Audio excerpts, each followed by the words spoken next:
did you already testify on cross with Mr. Zanganeh that, watch your head please, that you, after reviewing this text, do not believe that Mr. Garcia was actually inviting Mr. Adelson to go deep sea fishing? You mean Charlie inviting, oh, Mr. Garcia inviting him? No, I believe not. So that was a joke? I took it as a joke. I mean, from reading it, All it's right. being sarcastic.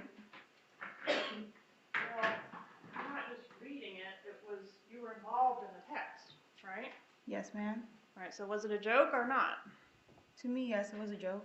Okay, so you were worried about Mr. Garcia contacting Mr. Adelson, Yes, ma'am. but you don't have any knowledge whether he did or that he actually did. No. Okay. Why are your lawyers trying to suggest that Mr. Garcia contacted Mr. Adelson? Why are they trying to suggest that he contacted him? Yeah.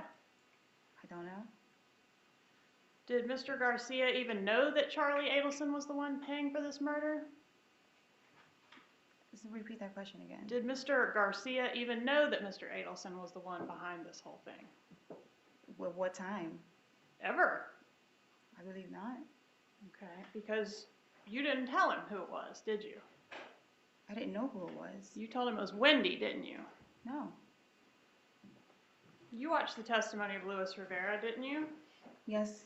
And you testified that he is a gang member, yes? Yes, ma'am. That he is a violent person, correct? Yes, ma'am. Member of the Latin Kings and a crown or head of that organization, right? Yes, ma'am. You testified that you know he has a tattoo, a large tattoo on his stomach, and that you know about how many phones he has. Remember that? Well, he said that he had 2 phones. Okay. And that you know about some of his criminal activities. You testified about certain things he engages in. With Rivera, you're talking about? Yeah. Yes. Yeah. All right. But you also said you don't know him very well. When did I say that? On direct examination. I mean, I know of him. I mean, he's been around us before. Like he's. Yeah, I mean, he's the best friend of your child's father, correct? I would guess so.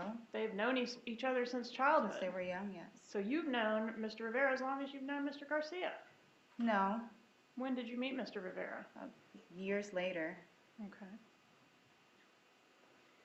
Did you hear Mr. Rivera get asked about his opportunities to review the evidence in this case? Yes, ma'am. And you've had those same opportunities, haven't you? Yes, ma'am. How much time have you spent reviewing the evidence in this case? Well, just probably the last month or 2 because we didn't have a lot of the evidence.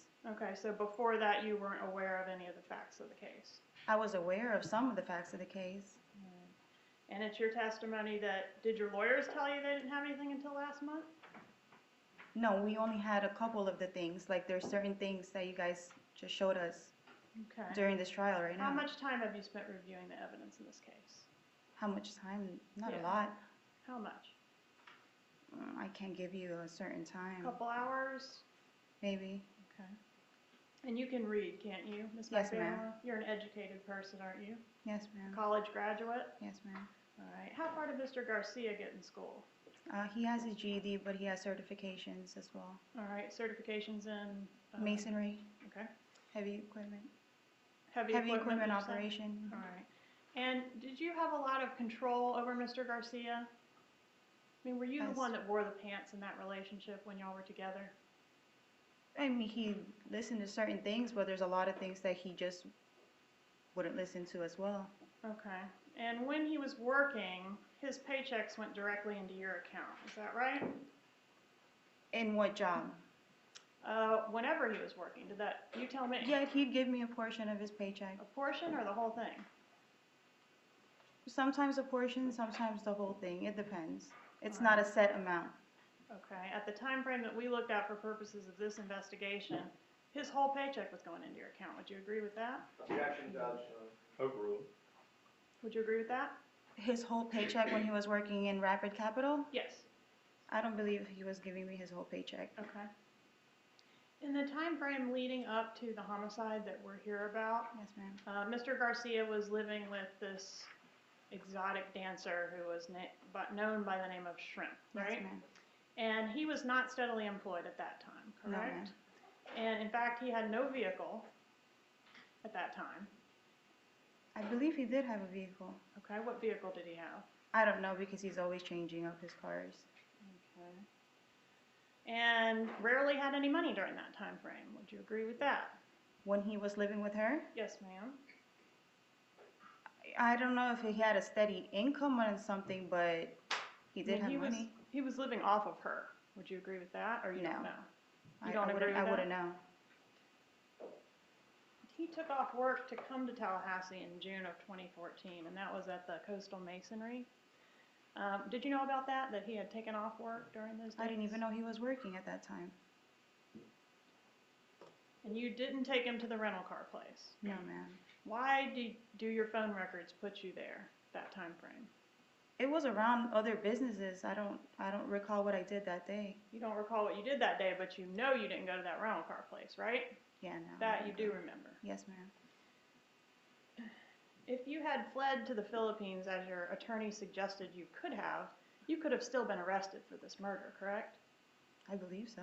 Yeah, and your fleeing could have been used against you as consciousness of guilt, right? But why would I leave? I don't know. That's my point. You wouldn't. I You admitted didn't. you lied on your tax returns, right? Yes, ma'am. And you admitted you lied to the Department of Children and Families, yes? Yes, ma'am. And do you know what the statute of limitations is on those crimes? No, ma'am. Your attorney didn't advise you that it would be okay to admit those crimes because the statute of limitations had run? It was the truth, ma'am. She was asking me a question. Okay. So you don't know about that? No, As ma'am. far as you know, you could be charged with that. Yes, ma'am. All right. So you've admitted that you had a sexual relationship with both Sigfredo Garcia and Charlie Adelson around the same time frame. Yes, ma'am. And they knew about each other, according to your direct examination. Yes, ma'am. Meaning they knew each other existed, or they actually knew that you were sleeping with both of them at the same time? No, frame? they knew each other existed. Okay. Yes. So they didn't know that each one didn't know you were sleeping with the other one? No, ma'am. All right, so you were lying to them about that. I mean, I didn't think that I had to tell either one that I was sleeping with the other. Okay. And that's also known as lying, would you agree? No, I don't agree with that. Okay. You understand that today you're sworn to tell the whole truth. Yes, ma'am. All right, and you also lied to Charlie Adelson about, I think, certain things that were happening around the time of that bump and that wire. Yes, ma'am. All right, you lied to him when you told him that you had called the number on the paper, right? Yes, ma'am. And you were actually trying to get Mr. Garcia to call that number, right? Yes, ma'am. And did you tell Mr. Garcia that you were trying to get him to call the number for Mr. Adelson? No, ma'am. All right. And you testified on direct that the reason you went to Mr. Garcia for assistance is not because he had something to do with this murder, but because he's your child's father and that's who you go to when you have a problem, right? Well, at that specific time, yes. All right. And that's why you solicited him to commit this murder, right? No, ma'am. And he's the person you go to when you have a problem. You would insinuate that, yes, but that's your opinion. No, that's I'm not what asking happened. you, is that a person you go to when you have a problem? Yes, ma'am. You didn't ask Mr. Garcia to help this lady get her kids back in Tallahassee? No, ma'am. You didn't solicit him to commit a murder of Dan Markel? No, ma'am.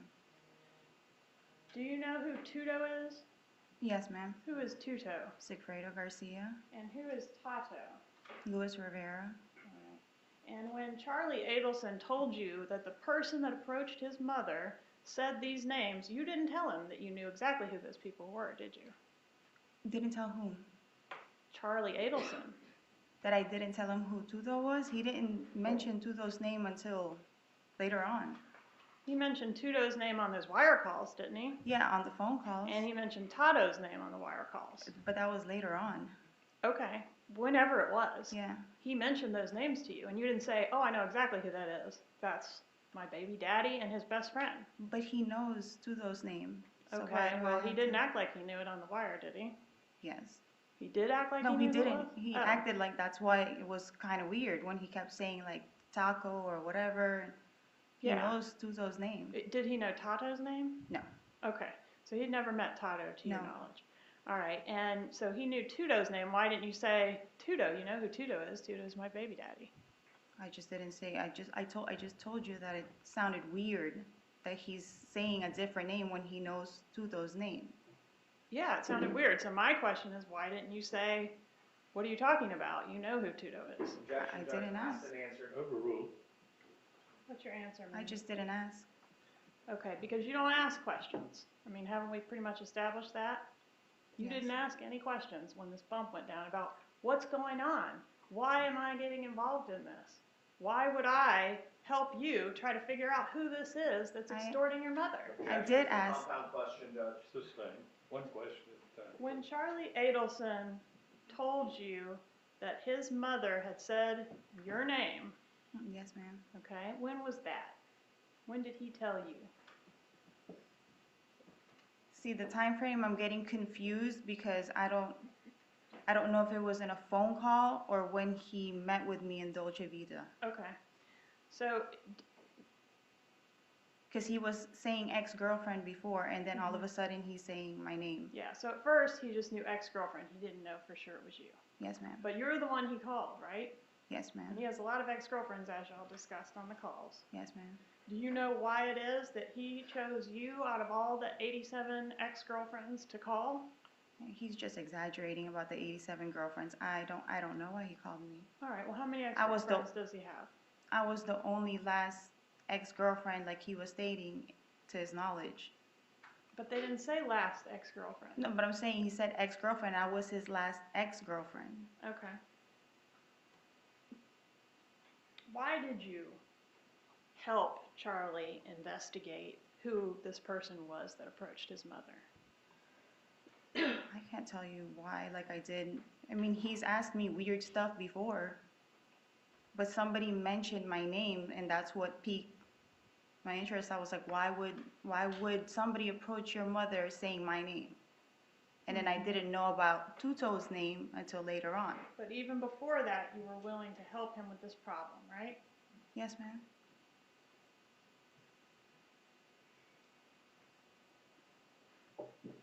Is it your testimony to this jury that you don't recall any of the conversation that occurred between you and Charlie Adelson at Dolce Vita? Not that I didn't remember, I know he was saying different scenarios. Somebody bumped into his mom, and he was saying different scenarios, but like I said, he What goes off scenarios? that it could be cops, or it could be somebody harassing his family for money or extorting his family for money. And But why would it be the cops?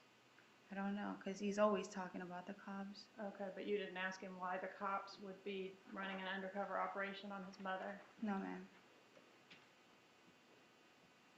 And you don't remember him reading to you a phone number from a piece of paper? No, ma'am. Have He you didn't show me a paper. He might have given me a number, like giving me a number, but he didn't show me any paper. Okay, but you've seen the video, correct? Of the Dolce Vita? Yes, ma'am. Yes, ma'am. And he pulled out a piece of paper clearly on that video, right? No, ma'am. He did not. He did not show me any paper. All right. Is that you and Charlie on the video? I know you can only see your legs, but is that you? Yes, ma'am. Okay, and that's Charlie Adelson? Yes, ma'am. All right, so he told you different scenarios. It could be the cops, or it could be, what else? Somebody extorting money from his family. And why would somebody be extorting money from his family? I don't know. He's had dealings with other people before, like. But to extort, you have to have some leverage on the person, right? You have to have something on them. I guess. And what was the thing that this person might have on Mr. Adelson? He didn't, I mean, he might have said something, but like I said, he just goes on and on about stuff. And he told you to find out who this was that contacted his mother. Yes, ma'am. And do you recall him telling you that this person, if it's not the cops, may need to be killed? No, ma'am. Do you remember that he said,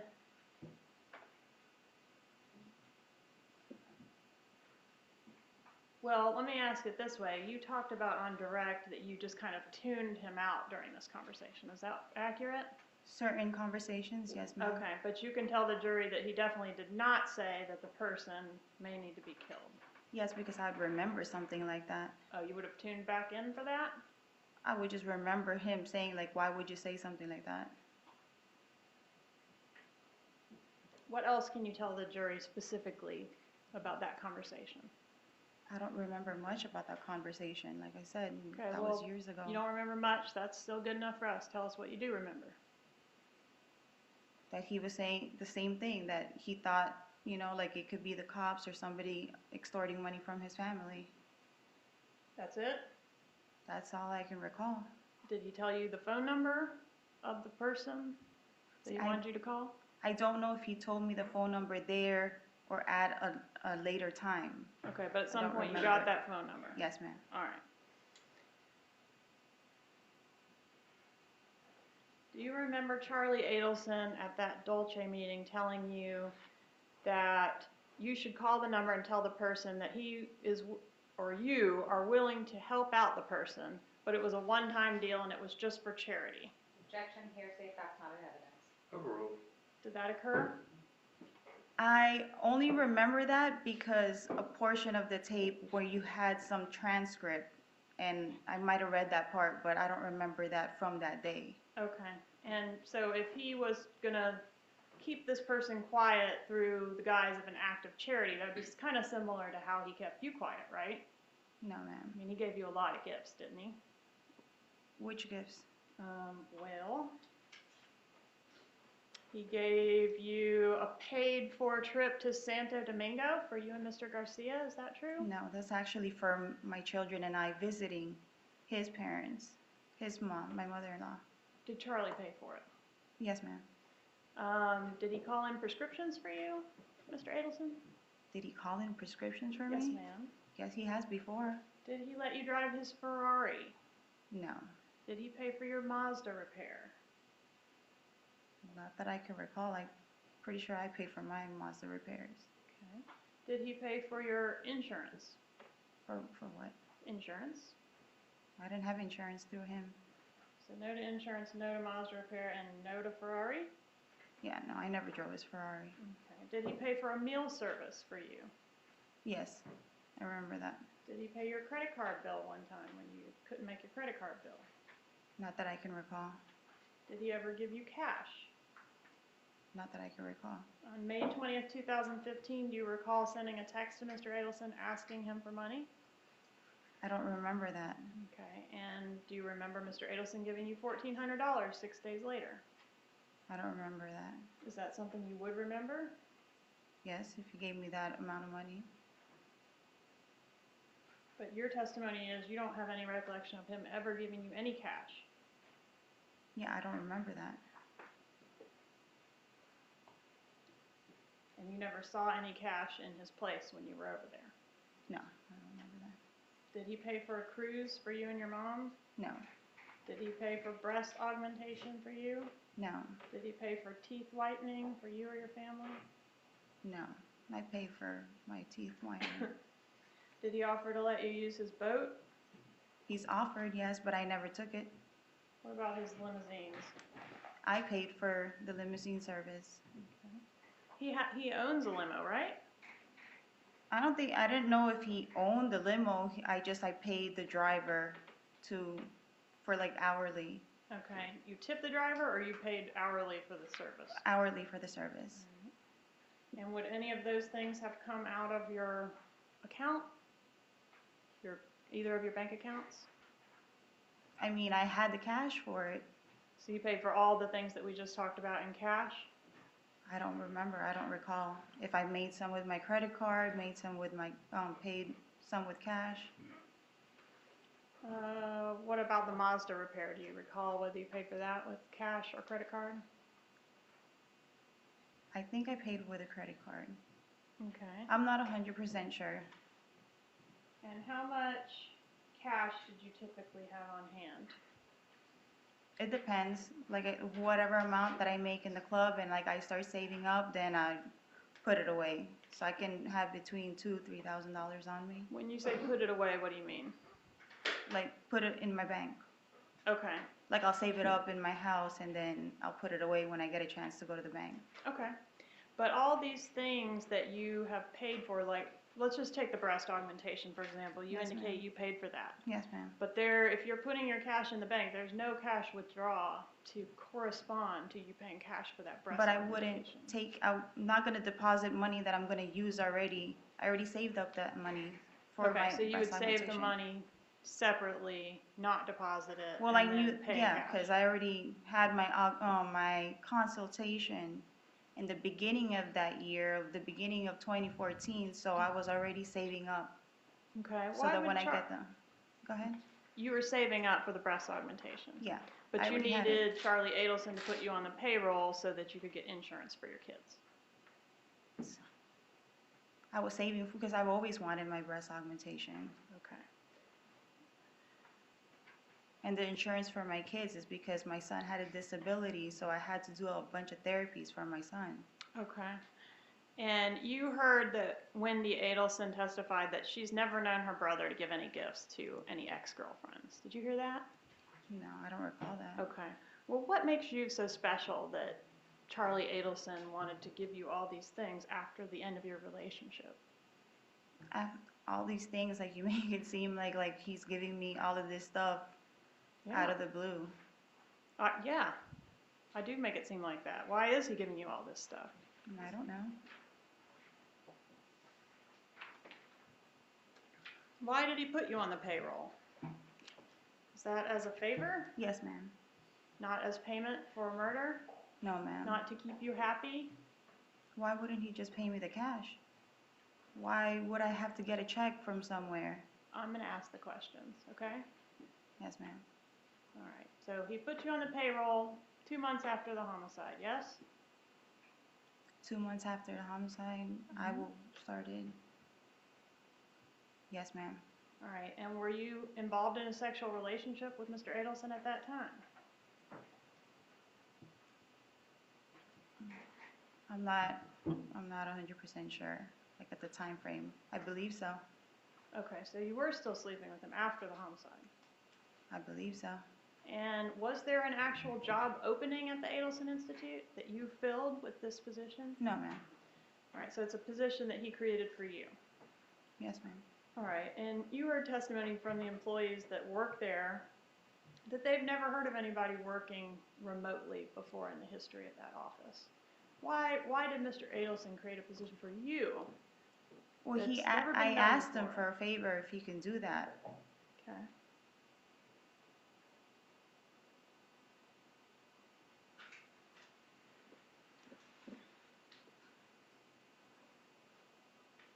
What job description did you have when you worked for Mr. Adelson? I said I was just his like personal assistant. I wasn't going to the office Okay. for that. Why did you, on The Wire, talk about going to the office on the weekends? Because he did want me to go to in the office to clean up a bit, but I never did it. Wasn't it a joke between you and Mr. Adelson about this job that you were performing for him? I guess.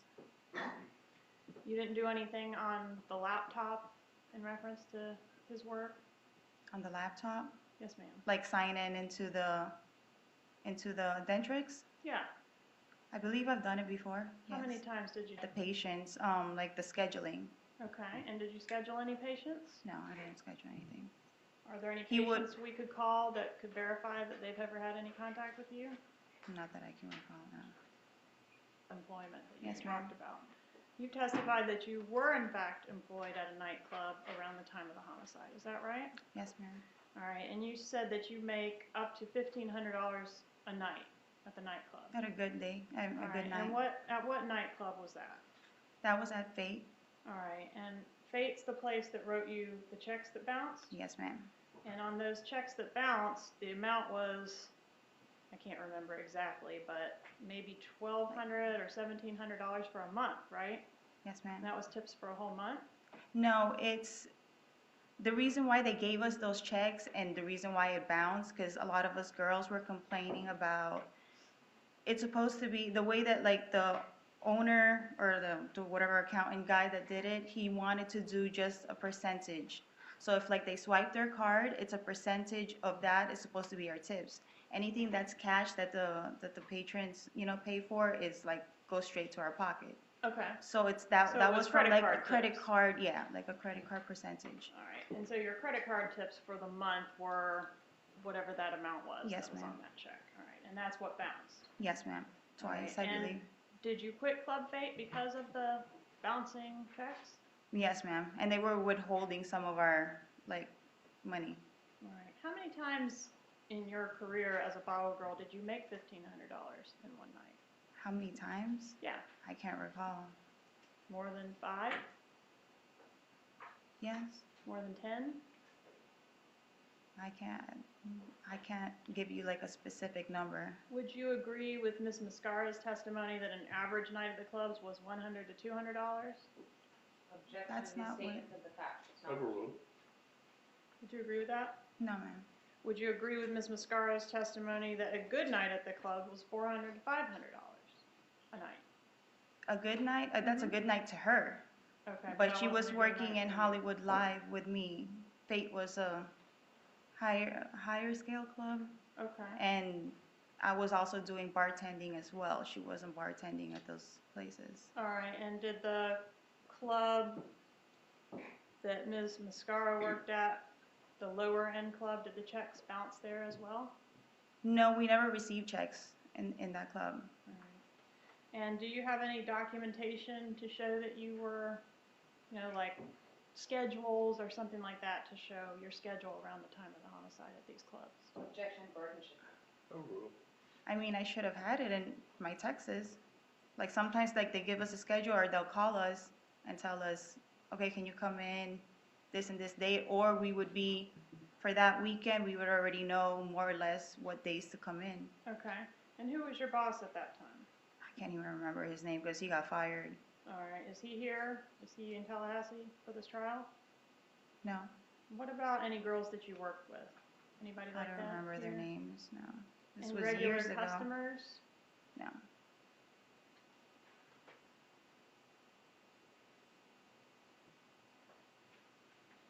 Would you agree, Ms. Magbanua, that you deposited $13,000 in cash in August of 2014? If that's what my bank records show, Okay, and that's the month after the murder, right? I believe so. Okay. You can't make that much at the club, can you?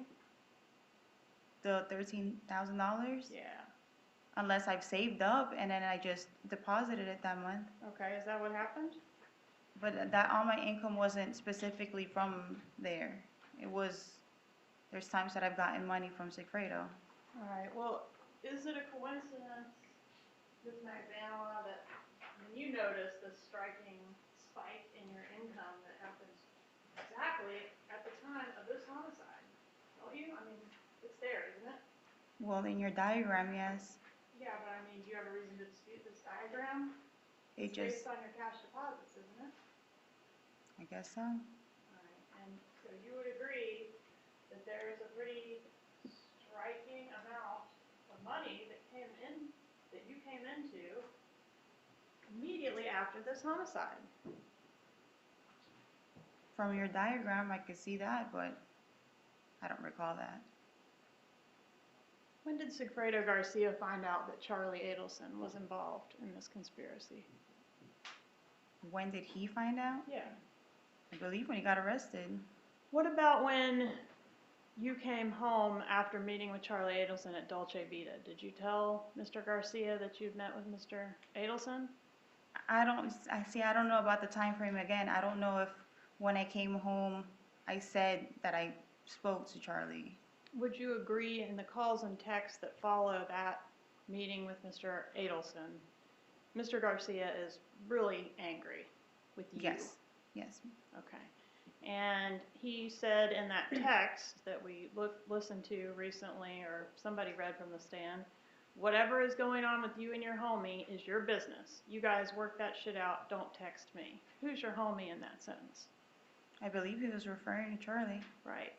And he was angry to find out that Charlie was involved, wasn't he? I believe so, yes. Charlie told you he wanted this problem flushed. You were asked about that call on direct. Yes, ma'am. And was the problem the gang member who was threatening to extort his mother? I know he was just joking about that on that phone call, but I think it's because I used the restroom and then he referred to it as the problem flushing, and because he was really talking to Yindra on the phone first. Right, and I got the whole reference to the bathroom humor, but the problem that he's referring to that he wants flushed is this guy that's extorting his mother, right? I believe so. All right. And flushed means he wants the problem resolved. I would assume. And you're the one to do it. I guess. Is Mr. Garcia familiar with handguns? Is he familiar with Objection, it? Judge. Overruled. Yes, ma'am. I guess so. Have you seen the ATM images Yes, I that are in have. evidence in this case? Yes, ma'am. All right, is that Mr. Rivera and Mr. Garcia? Yes, ma'am. Mr. Garcia dumped his phone right after this murder, didn't he? Shortly after. I guess so. I mean, you were blowing him up and couldn't get him because the phone was off, right? I believe so. Do you have WhatsApp, or I should ask, back in 2014, did you have WhatsApp on your phone? I think so. All right, and what is WhatsApp? It's just another, like, instant message.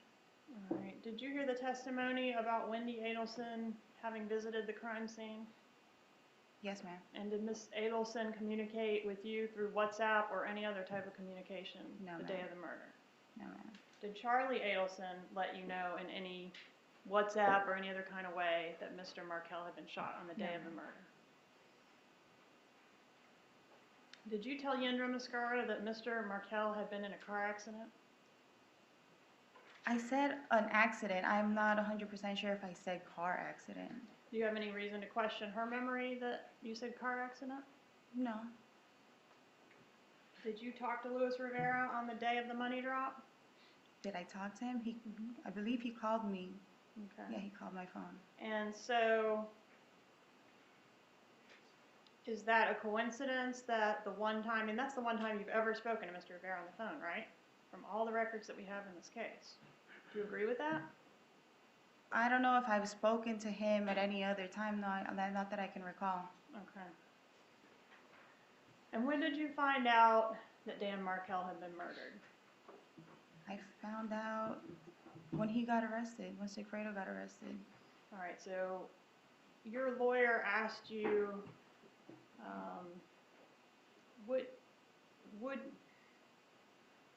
can't remember exactly what she asked you, but the gist of it was, wouldn't you dump your phone if you'd been involved in criminal activity?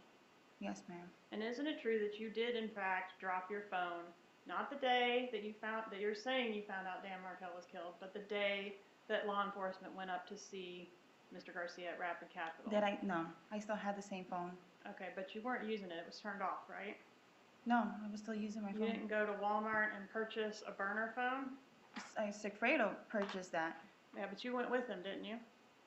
At that day, yes, I believe so. Okay. And you both got new phones that day? Yes. And that was the same day that law enforcement came to your residence and went to Rapid Capital, same day? Same time? I think that was the following day. The following day is the day you got arrested, right? Oh, yes. Okay, so it was the day that law enforcement came to your residence? Yes, ma'am. Isn't it true that you've been offered some kind of big payoff if you refuse to cooperate against Charlie Adelson? If I refuse? Yes, ma'am. No. Has anybody offered you some money? No. Do you remember telling anybody that you would be able to stay home after you get acquitted and have a tutor for your kids to be homeschooled at the house? No. Never made that comment. Did you ever show your breast to some people and tell them that you got them courtesy of the professor? Definitely never happened. Did you ask somebody if she thought God would forgive you for the role you had in this case? No.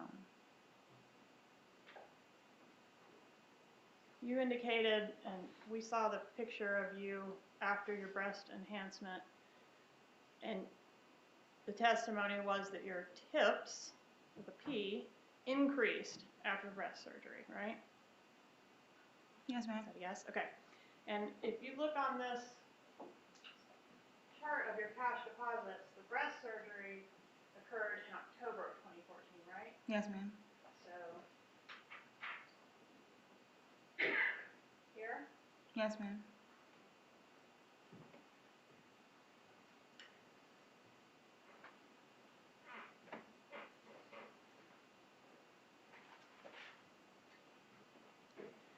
You seem confused about when exactly your relationship with Mr. Adelson ended. I thought on direct you indicated that he faded into the background around the time that Mr. Markel was killed.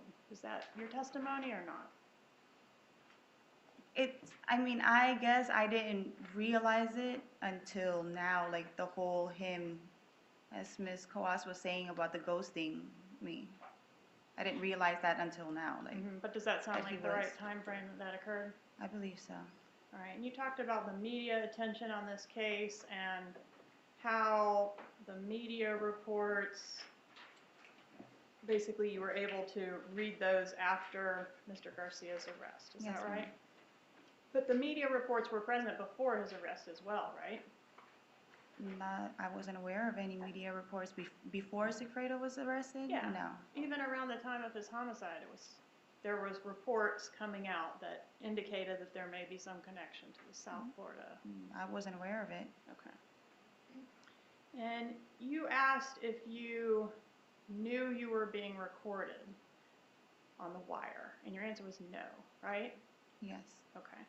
And you were asked if you, I guess, would have changed the way you spoke on some of those calls if you had known you were being recorded. Is that an accurate summation of your testimony? I wouldn't have used the phone at all.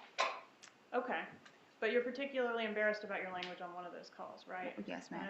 I understood your testimony to be you would not have spoken that way if you'd known you were being recorded. Yes, ma'am. When did you learn you were being recorded? I honestly didn't think I was ever being recorded. Okay, so you didn't learn that the same day that you dumped the phones? I never dumped the phone. I still Okay, but had you my phone. Stopped using one phone and then you went up on another phone. I never stopped using that phone. I still had my other phone. Okay, well, I'm not disputing that you still had it, Uh-huh.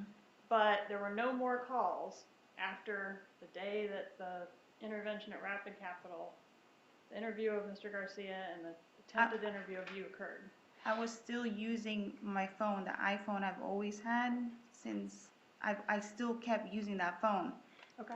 The other phone that Sigfredo had bought, we were talking on that because obviously law enforcement came to go see him, so he felt like he had to use another phone to speak to me. Okay, but your testimony is you were still using the iPhone same as always, with the exception of your communication with Mr. Garcia. Yes.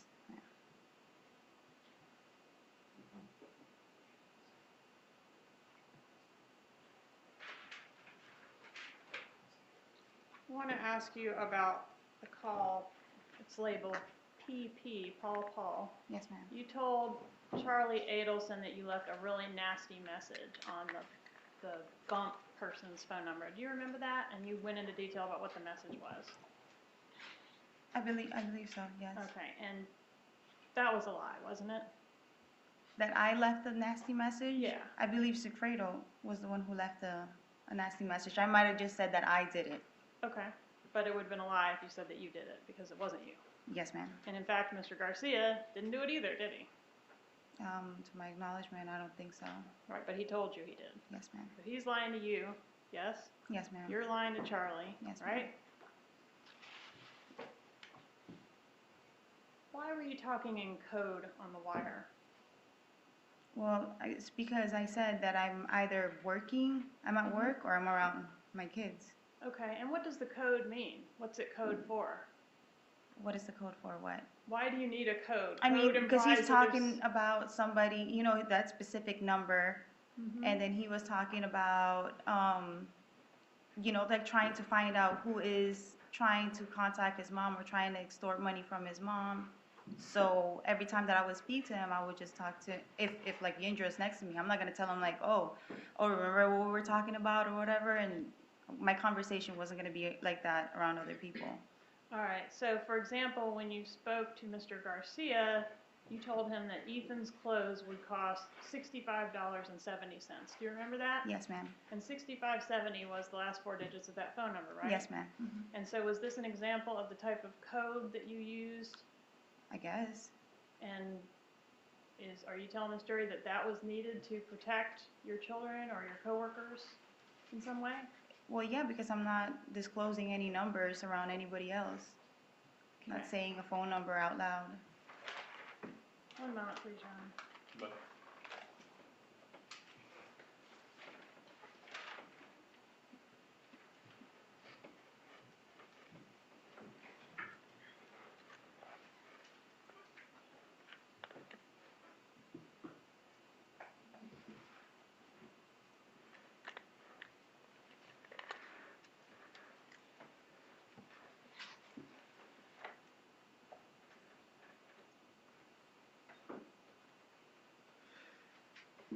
Nothing further, Your Honor. redirect.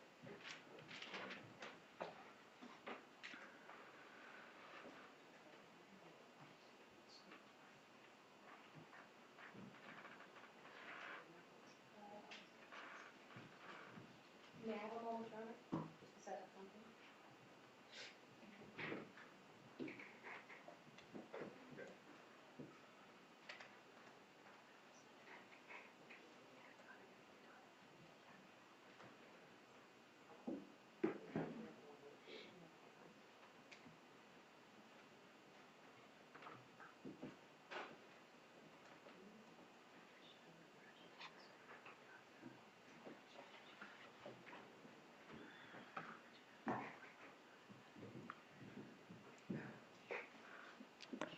Ms. Magbanua, Yes, ma'am. Ms. Kaplan brought up discovery with you Yes, and ma'am. how many opportunities you've had to review it. Yes, ma'am. Have I been your lawyer since the beginning of the case? Yes, ma'am. Where am I based out of? Miami. Okay. How many times do you remember how many times over the course of the 3 years have I been able to come and visit you at the jail? Yes, ma'am. Those were the times that we were able to go over the discovery that I had at that time. Yes, ma'am. And we spoke a lot on the phone, right? Yes, on the phone, yes. But we couldn't talk about discovery. Why? The phones are monitored. And they're recorded, right? Yes. Mhm. Objection, leading. Sustained.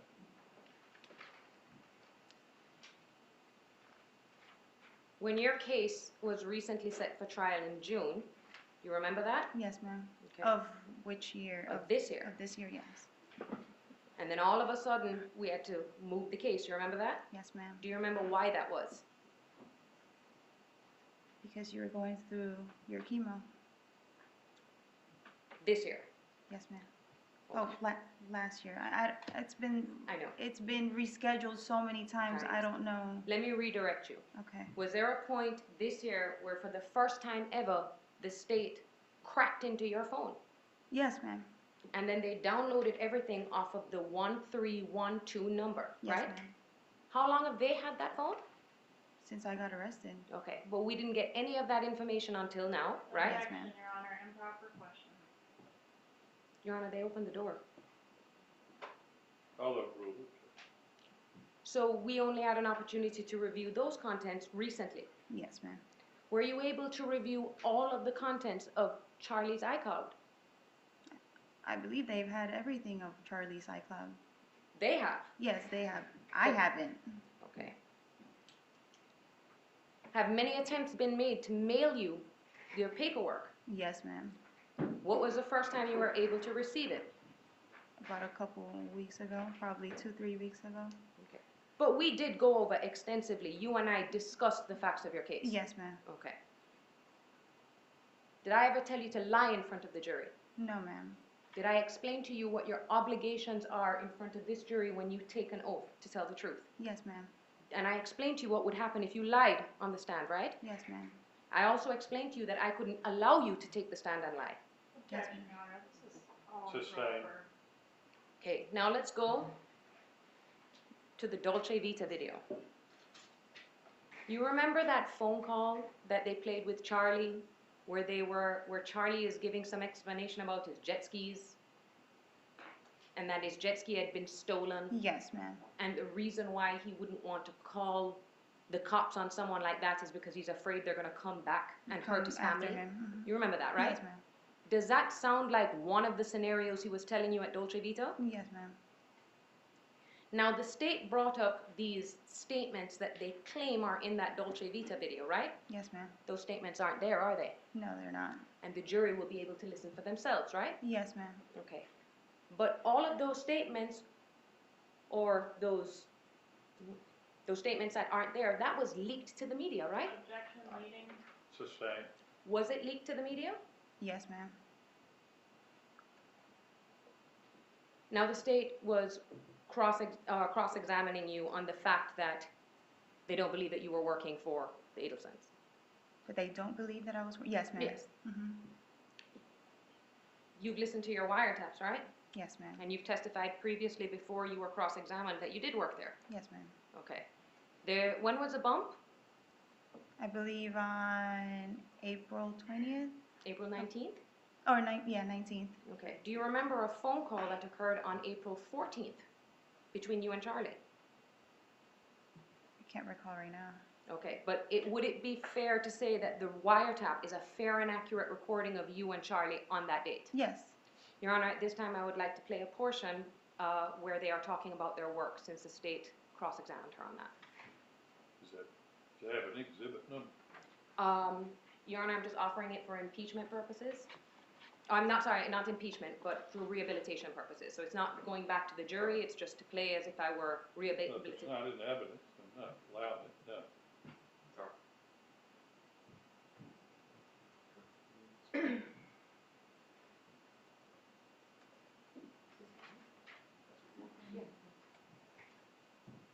Your Honor, may I approach a witness? You may.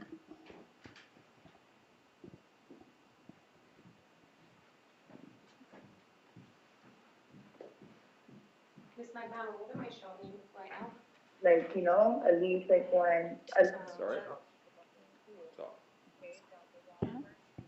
I'm showing you what has been pre-marked as defense exhibit number 26. What does this look like? A CD. Okay. Does it have your name on it? Yes, ma'am. Does it have your case number on it? Yes, ma'am. Okay. And what are the numbers that are right here? 899-519-520.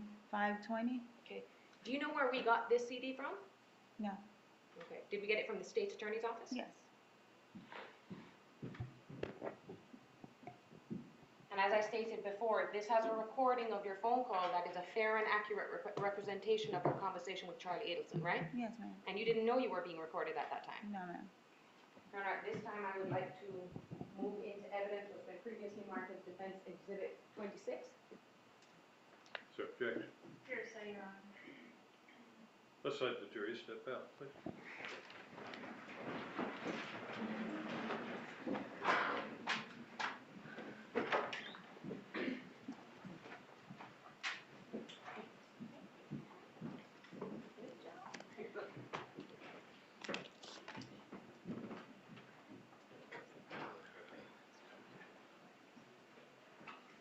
Everybody be seated.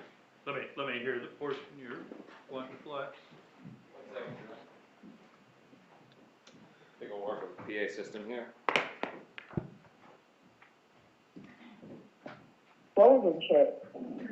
Right, I just want to make You sure you don't want stop working for us.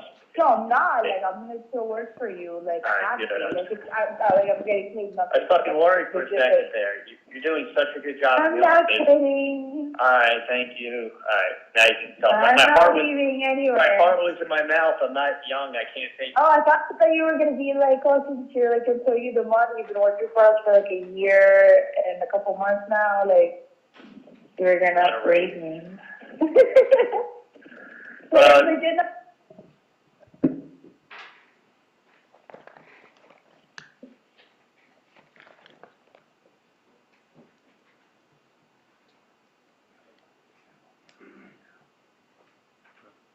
Is that it? That's it, Judge. It's just the part where he says, "Are you going to stop working for us now?" And she said, "No." And she said, "I've been working for you for over a year now." It's not offered for the truth of the matter asserted. It is offered for a prior consistent statement, because the state impeached her credibility when they cross-examined her. Captain, Judge, I don't recall offering any prior inconsistent statements on that point. I thought the witness and I agreed that she and Charlie did joke about her employment at the Adelson Institute. And Ms. Kappelman implied that she doesn't work there. This is evidence that supports her contention. It's a prior consistent statement. This was before the wiretap, before the bump. So there should be no indication that anybody knows that they're being recorded. but she said she didn't work there.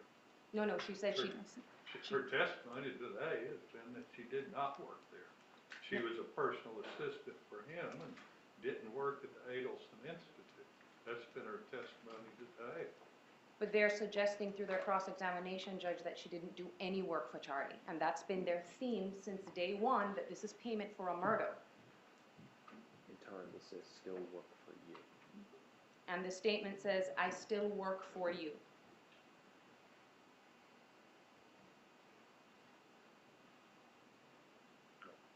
I'll allow that portion of it. Thank you, Your Honor. If we have any other issues we need to resolve while the jury's out. I It's- can play all three calls. Your Honor, there is another call that I would like to play, which is going to be that she references to Charlie Adelson that she paid for the Lexus. That she what? She did in fact pay $2,500 for the Lexus. I'm not sure if that's the correct amount that's in the recording, but she does reference an amount and how much she paid for it. For what? For the Lexus that the state says she didn't pay for. If Your Honor wants, I can play it. Island Dorada. Isla Morada. Isla Mirada, the Purple Island. Carmen, your fetus is sucio. Listen, you let me know. I think Sorry, Your Honor, wrong spot.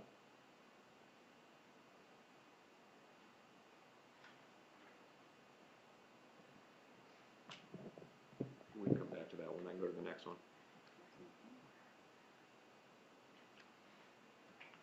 3 jobs, 993. Now, Judge, this one might be a little bit more sensitive. If you recall when before trial started, I explained to the court that there was a call of Ms. Magbanua's that did reference a domestic violence incident between Ms. Magbanua and Mr. Garcia.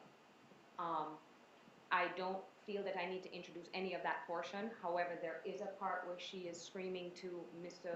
Garcia's mother that she says essentially, that's when I was working my ass off and I apologize, but working my ass off in 3 jobs.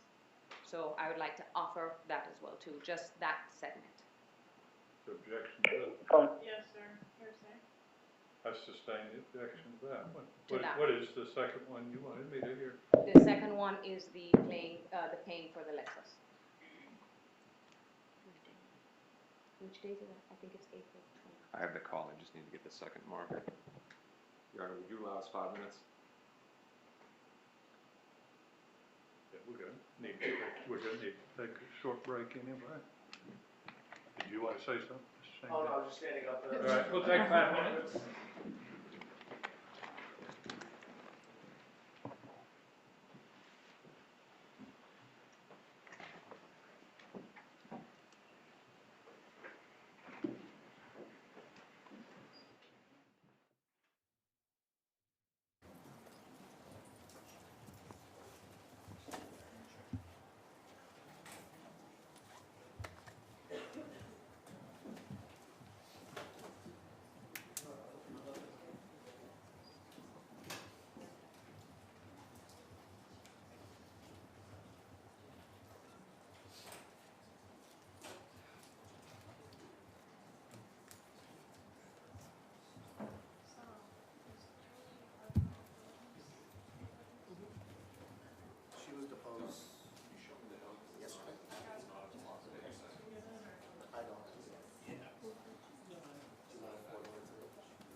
was the last one you played.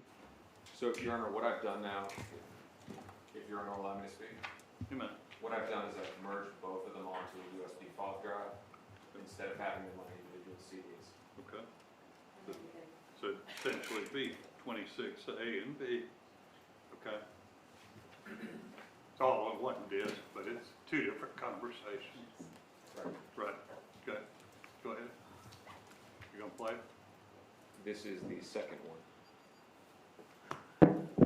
Island Dorada. It's Isla Morada. Isla Morada, the Purple Island. Carmen, your fetus. Sorry, Your Honor, we just had it a second ago. Can you cue it up on yours?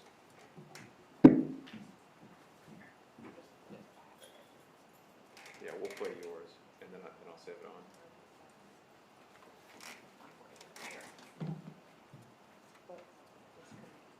I had to buy the car from you. When I was like reapplying, it like shows up because obviously I purchased the car from you. You know what's so weird though? Like, well, obviously because I had to buy the car from you since I had no car. When I was like reapplying, it like shows up because obviously I purchased the car from you. Yeah, for what, 2,500 Yeah. bucks? No, but it's like weird. It's like for security reasons or whatever. When I had to That's a call, Your Honor. And that's the only portion, Judge, where she just said I had to buy All the right, car. so you're claiming a prior consistent statement. That means there's been some intervening act that's changed the motivation. So what are you certain is the intervening act? Your Honor, my position is that once the state cross-examined her and brought her credibility into question, I am now allowed to rehabilitate her with a prior consistent statement. Prior consistent statement has to be there's been some intervening event. Before that intervening event, the motive did not exist to be untruthful, but now there is some motive to be untruthful according to what the cross-examiner has asserted. That's prior inconsistent statement. So what do you contend the intervening event was where the motive has changed? Well, Your Honor, her testimony to her arrest, when that was taken, she wasn't under arrest. She didn't know she was being recorded, and she testified she bought it. They're claiming she didn't, and this is evidence that supports her contention back in 2016. So you'd say the arrest was the intervening event. Yes, Judge. I'm going to sustain that, I'm going to reverse my ruling as to the first one. I sustain the objection as to both. It's a little bit of a brain teaser, but it gave me a second to think about it. At least the state's theory, and their theory in cross-examination was that all these things were secret payments for a murder. That was the motive in April 2016, just as it is now, to hide the fact that these were secret payments from a murder. So there's been no intervening event that shows a change in motivation. So I'm going to sustain the objection. And Your Honor, just before the jury is brought out, if I could just, to the record, Do what? just want to cite one case, Your Honor, just to the record. I'm not going to read the language, but we're relying on a case from the first DCA.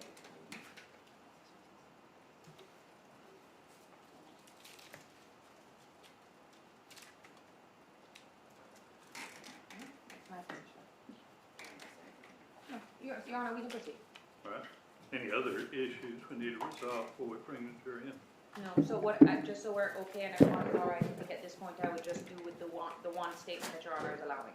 No, I've reversed my ruling on that. I'm not allowing any of the three. Okay. Anything else we need to resolve before we bring the jury in? Yes, sir. You make those part of the record. It's Defense Exhibit 26 as a proper. You have that available to make part of the record. So, We'll be providing a fob, Judge, with What?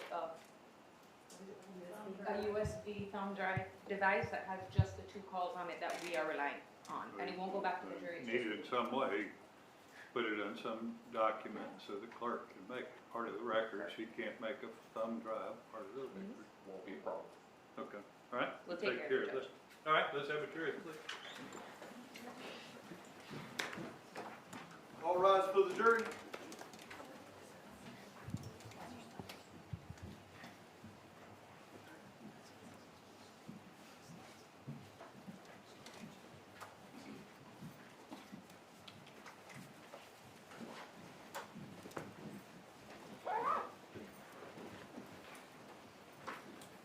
Try to good seat, please. You may finish up, Mr. Black. Thank you, Judge. Now, Ms. Magbanua, the phone calls that were played in this courtroom, those are not all the phone calls, right? No. They're only bits and pieces of phone calls, right? Yes, ma'am. Now, Ms. Kappelman got up here and was trying to ask you what Charlie meant by flushing the problem, right? Yes, ma'am. And you gave a guess of what you thought it was. And that's because you are not Charlie Adelson, right? Yes, ma'am. The only person who would know what that is, Charlie. have you seen Charlie in this courtroom today? Nope. He hasn't been charged, has he? Nope. And no one's questioned him to ask him what he meant. No. Oh, yeah.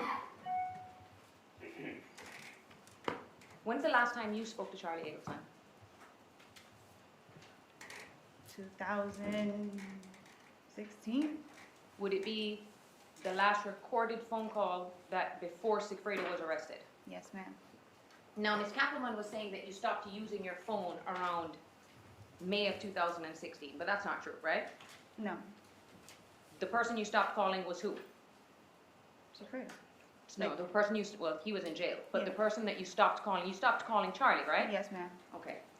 And was that because of everything that was leaked in the media? Yes, ma'am. Sustained. Why did you stop talking to Charlie? Well, that was everything was out in the media. They were looking to arrest him.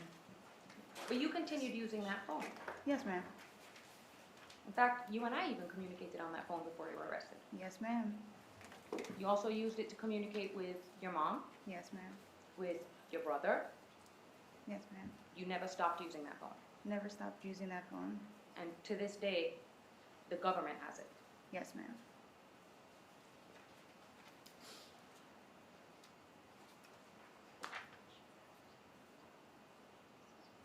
Now, the government brought up some statements about you lifting up your shirt if you had ever done anything like that. No, ma'am. Okay, I want to actually go into a little background because, you know what we're talking about, right? Yes, ma'am. Okay. What pod are you in at the Leon County Jail? Currently now, I'm in Pod Nancy, but before I was in Pod Mary, which is a confinement pod. And what does that mean? We are confined almost 18 to 20 hours a day Why were you placed in that pod? because of my charge. I'm sorry, she already answered. Now, this statement is that this incident that she's referring to about you lifting up your shirt in front of all these other inmates. Yes, You ma'am. know where that is coming from, right? Yes, ma'am. Who is that coming from? From Brenda Ward. Who is Brenda Ward? Brenda Ward's an inmate in Leon County. And she at some point was in jail at the same time that you were, right? Well, she's been in and out of jail a couple times since I've been there Do you know why she was in and out of jail? because she keeps getting new charges. What kind of charges? Methamphetamine, I believe. Okay. And to your knowledge, has the government cut a deal with her to testify against you? Yes, ma'am. Is there also another inmate that they've done the same thing to? Yes, ma'am. What's her name? Amy Manka. Okay. Describe what Amy Mankel looks like. She's very skinny. Half her hair is shaved off. And everyone in the pod is aware of who you are, right? Yes, ma'am. Okay. Because you're on the news all the time. All the time. And Miss Manka at some point was what we call a bunkie of yours. Yes, ma'am. What does that mean? She was in the same room as me in Pod Mary, but this was in 2016. Okay. Very recently this year, did you come into any information that Ms. Markel was trying to get information from you about her case? Yes, ma'am. Before she was even listed as a witness, who did you tell about her? I told you. Okay.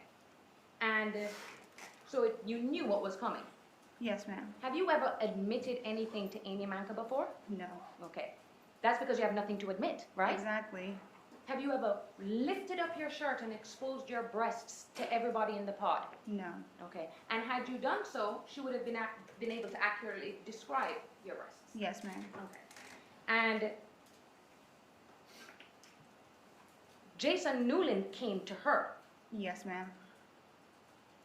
And then after they spoke with her, wasn't she released from jail?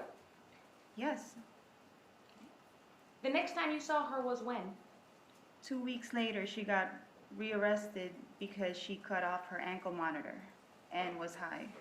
And when she was brought into the unit again, did you observe her? Yes, ma'am. And was she strung out on meth? Yes, ma'am. Okay. I actually advised you right away, which is the reason I think she got moved to another pod. You were actually on the phone with me when they brought her Yes, in. ma'am. I called you right away. Now, the state asked you about whether or not the Adelsons have put money aside for you in payment for your silence. I guess that's what they were implying. Put money aside for me? Are you aware of the Adelsons putting aside any money for you? No, I've been incarcerated for 3 years. How much debt has your family gone into because you have been incarcerated? Objection, relevance? Overruled. Severely. It's damaged my whole family. For example, how much is a phone call in jail? A phone call, since my phone calls are long distance, since I live in Miami, it's a 15-minute phone call it can be like around almost $4. Okay. And talk to the jury and explain to them what commissary is. I sustain the objection at this point. Okay. There has been no promises made to you of money in order for your testimony today, right? No, ma'am. In fact, you also just testified that you think Charlie Adelson is behind this. Yes, ma'am. Could they pay you any amount of money to keep you away from your children? Never. And you have been aware from the beginning who they want. Yes, ma'am. Why won't you just lie and tell them that Charlie was a part of this? I wish I could, because I wouldn't be incarcerated, and I'd be free, and I'd be with my children. And why haven't you done that? Because I'm telling the truth. And I want you to look at this jury and explain to them, is your testimony today truthful?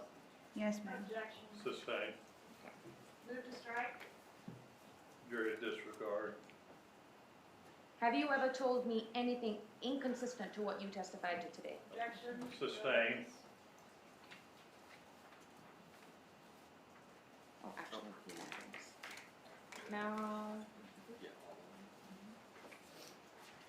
Now, Miss Magbanua, did something happen while you were incarcerated to your family? Yes, ma'am. What did you miss? My mom. Objection, relevance? Sustain. Will you ever be able to see your mother again? Objection. Squash. Yes, Your Let's move Honor. on. Pardon me? You done?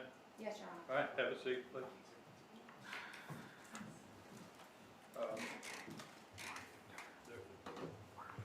There was a question and comment about not all calls being in evidence. I want to make sure a jury doesn't misconstrue that. There are various legal reasons that many of the, I'm sorry, you can go ahead and sit down, Ms. Magbanua.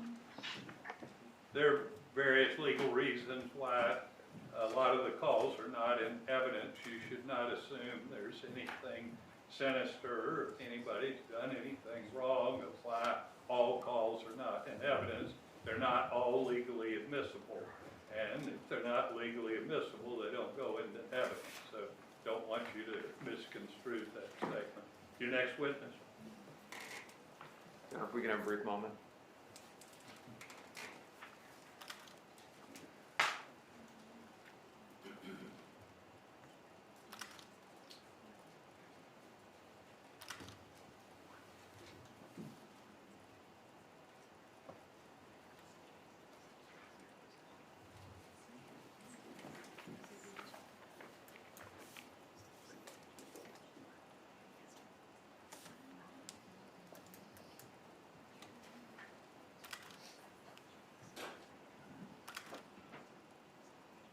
I'm sorry, I forgot again. Raise your hand. Are there questions from the church? All right, there's just one. All right. Resume this, Stan. Because I'm getting old, I forget things.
couple of follow-up questions from the jury, Ms. Magbanua.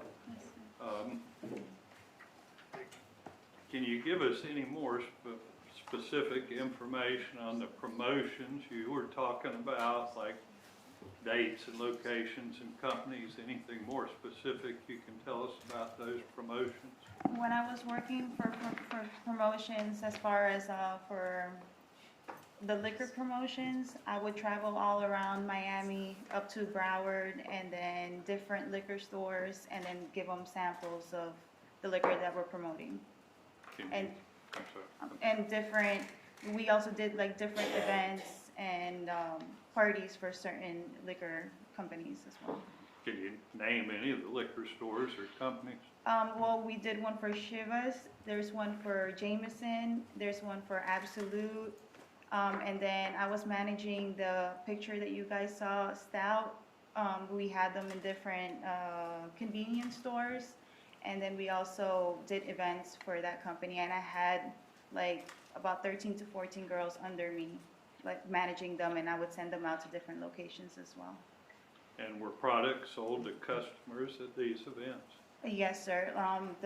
Since we're promoting these different types of liquor, usually we'd have like some deal, like a 2-for-1 or like a gift set that goes with the promotion. Did you report to the different companies at the promotions or the nightclubs you were working for? How much you received in tips each day? Did you report to the businesses? For the promotions, that was back at 2013, I think like, yeah, 2013 to 2014. It's different companies, so it was such, like none of the girls really did it, honestly. Like anything for promotions, we didn't really report. You did? So And the clubs especially, because a lot of the girls, we go from different clubs. we're not worried about what other girls do. We're talking about you. No, Did you report I to did the not. businesses doing the promotions or the nightclubs the amount of tips you received? No, we didn't report it. Why did you not include the tips on your 1040s, your tax returns? I didn't include the tips on, because they would have taken I would have to pay back a lot of money for it. And it would show that my income would be different, and then I couldn't get the insurance for my kids. And did you ever receive food stamps? I believe when I was pregnant with my daughter, I did. When was that? That was in 2012 to 2013. Follow up, Ms. Kawhi? Any follow up? I'm sorry, Garcia. Any follow up? Ms. Kaplan? No, sir. All right, you can step down now. Thank you. Call your next witness.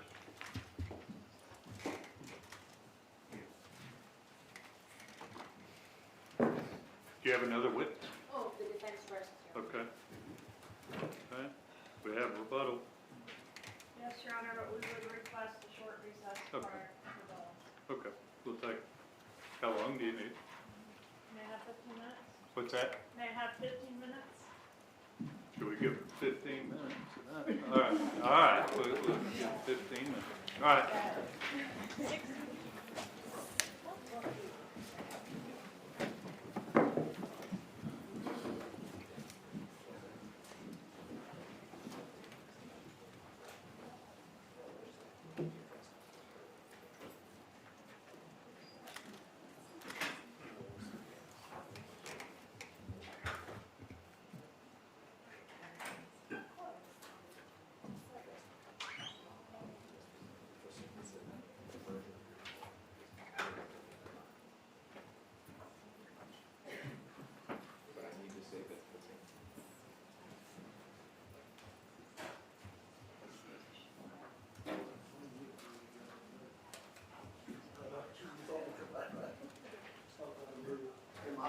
Listen, 10 years ago, I was quick enough to stop. Yeah.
Everybody be seated, please.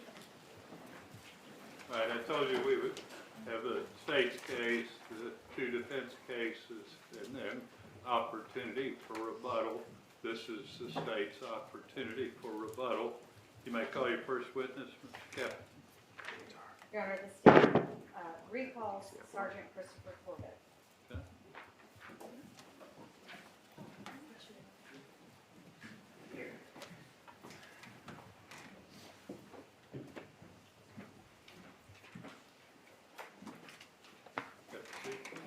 Thanks, sir. Restate your name for the record, please, Certainly, it's Christopher Corbett. That's C-O-R-B-I-T-T. and you remain under oath. Yes, sir. Proceed, Ms. Norris. Thank you, Your Honor. Sergeant Corbett, well, may I approach the witness, Judge? You may.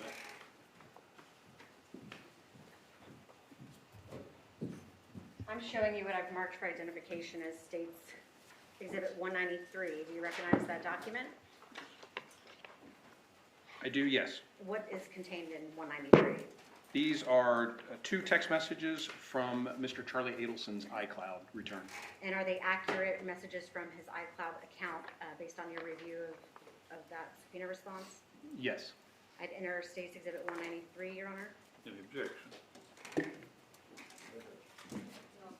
To be admitted.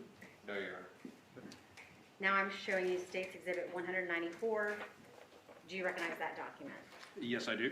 And do you recognize it in the same way that you recognize State's Exhibit 193? Yes, I do, from Mr. Adelson's iCloud return. And is that an accurate portion of text messages from that account? Yes, it is. State offers State's Exhibit 194 at this time? Is it also a text message? Yes, sir. Is there objection? Not from Mr. Garcia. No, Your Honor. All right, 194 will be admitted. Now I'm showing you State's Exhibit 195. Do you recognize that document? I do, yes. And what is it? In the same, it is text message results from Charlie Adelson's iCloud account. And are those accurate from the search warrant response from the company? Yes, they are. State offers into evidence State's Exhibit 195. Objection? Not from Mr. Garcia. Magbanua, No, Your Honor. they'll be admitted. Finally, I'm showing you State's Exhibit 196. Do you recognize that document? Yes, I do. How do you recognize it? Again, the same text message from Mr. Adelson's iCloud account. And are those accurate based on your review of the account? Yes, they are. I'd offer into evidence State's Exhibit 196 at this time. Any objection? No, Your Honor, not from Mr. Garcia.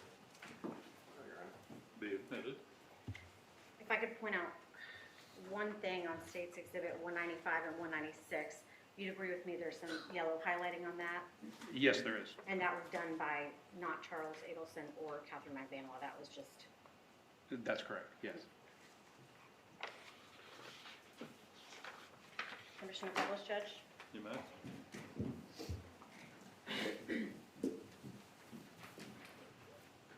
Starting with State's Exhibit 193. Can you tell the jury who this text message is from? It would be incoming from Ms. Magbanua's number. To Mr. Adelson? That's correct. And what is the date of this text message? It would be May 19th of 2015.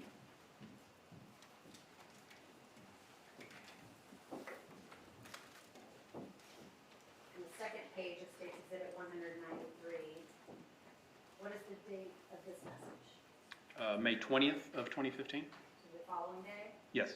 And who is the message from? Again, from Ms. Magbanua's number. To Mr. Adelson? Yes. And is she again inquiring about the what name? Yes.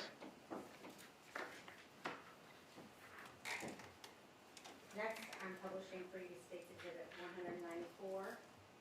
What are the dates of these text messages? Again, May 20th of 2015. And are all of these messages from the same person to Charles Adelson? Yes, they are. And who are they all from? Again, from Ms. Magbanua. Can you read starting from the top to the bottom each text message? Believe so. Hey, by the way, I have a shitload of things to pay for. I need a little help because of the kids' tuition and crap for summer, in that I had to stop my weekend job. Oh, FYI, you want me to cancel catered fit? It's the 20th. And the last is, I like the other food I had before and it was cheaper. Next, I'm showing you State's Exhibit 195. We have a lot, there are a lot of messages on here. I'm going to try to go through some of them. Can you first tell us what time period this text exchange occurs in? Yes, this would be October of 2015. Can you read for me, and I'm going to go by these numbers on the left-hand column, if that's okay with you? That's fine? Can you read from where you are? Yes. Okay, if you could read line 351 and tell us who that message is from. 351 is incoming, and we see again Ms. Magbanua's number. And what does that message state? You would never lose me, I'm your friend for life, but you're, I'm sorry, being so blah. And then text number 352, is that on the same date? It is, yes. And who is that from and to? Again, from Ms. Magbanua. And what does it say? It's the, I'm sorry, it's a little difficult to read from here, but it's the best because you're the only one I can trust. How can I trust someone else? Okay. After the 353 text messages about someone's car being effed up, what does line 354 say? It says, want the Ferrari. And who is that message from? It is from Mr. Adelson. To whom? It does not indicate in that particular exchange there. Okay. Is there, strike that. Is there continued conversation about Ms. Magbanua not being able to use the Ferrari because there are no back seats in it for her children's car seats? Yes. Okay. What does text message 359 state? 359 says, I'll drive the Ferrari. And who is that from? Again, from Ms. Magbanua's number. Going down to line 363, if you can read that. Who is that text message from? It is again from Ms. Magbanua, and it states, man, you have like 15 cars, LMAO. And then does Charles Adelson respond to Katie Magbanua? It does. There's an outgoing, Oh, I'm sorry. I got that confused. What's the next outgoing message? the following outgoing message is, it's either that or the limo.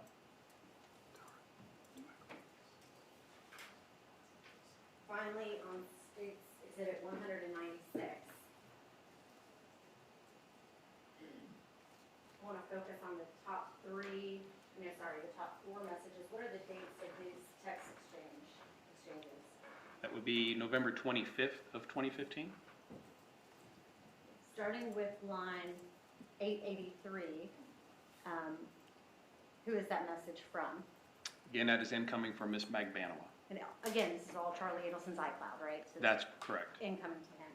And what does the message state for 883? Can you believe how embarrassing my card declined in Old Navy because I put an 800 hold on my rental?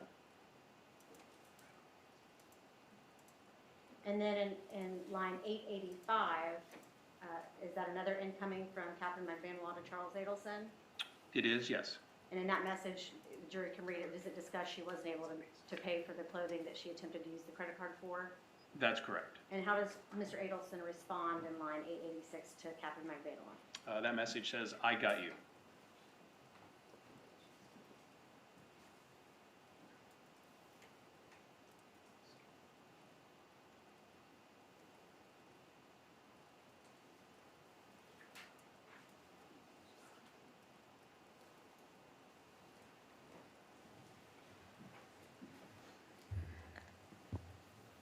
Want to switch to a different topic. Okay. And this is going back to some older testimony.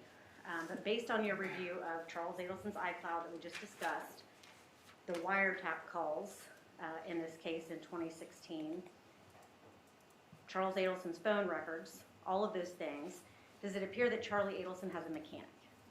Yes, at least one. And what is that mechanic's name? Sully, I believe Sully Dawson. And does he have a business? He does. What's the name of that auto body shop? Eco-Friendly Auto.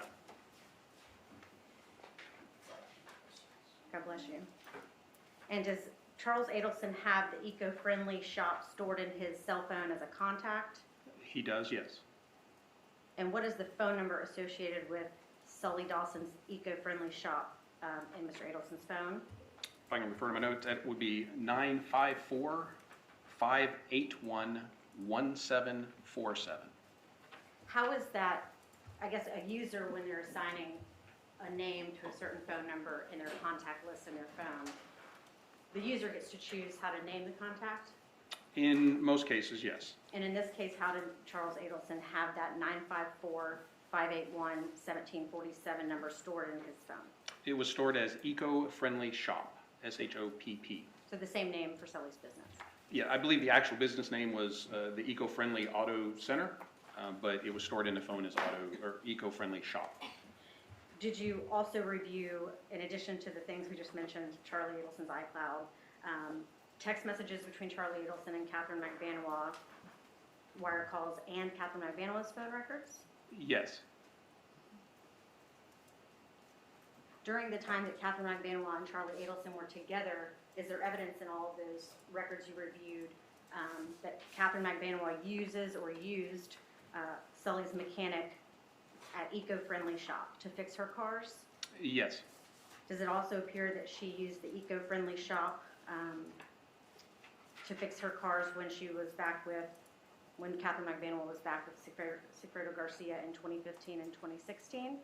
Yes. When is the first time we ever see Sigfredo Garcia's phone number calling the Eco-Friendly Shop? The first time we see that would be May 13th of 2016. So a little under 2 years after Dan Markel's murder? That's correct. Are you familiar with a wire call labeled, I think it's been introduced and played for the jury as wire call RR, and for your reference, that would be call number 2653? I believe so, yes. And in that call, do you recall Charlie Adelson telling Katherine Magbanua to let Sully take care of her car repair? Yes. What was the date of that wire call? I believe that was May 13th as well. Of 2016? Yes. At what time? I believe just after 4 o'clock, 4:06 p.m.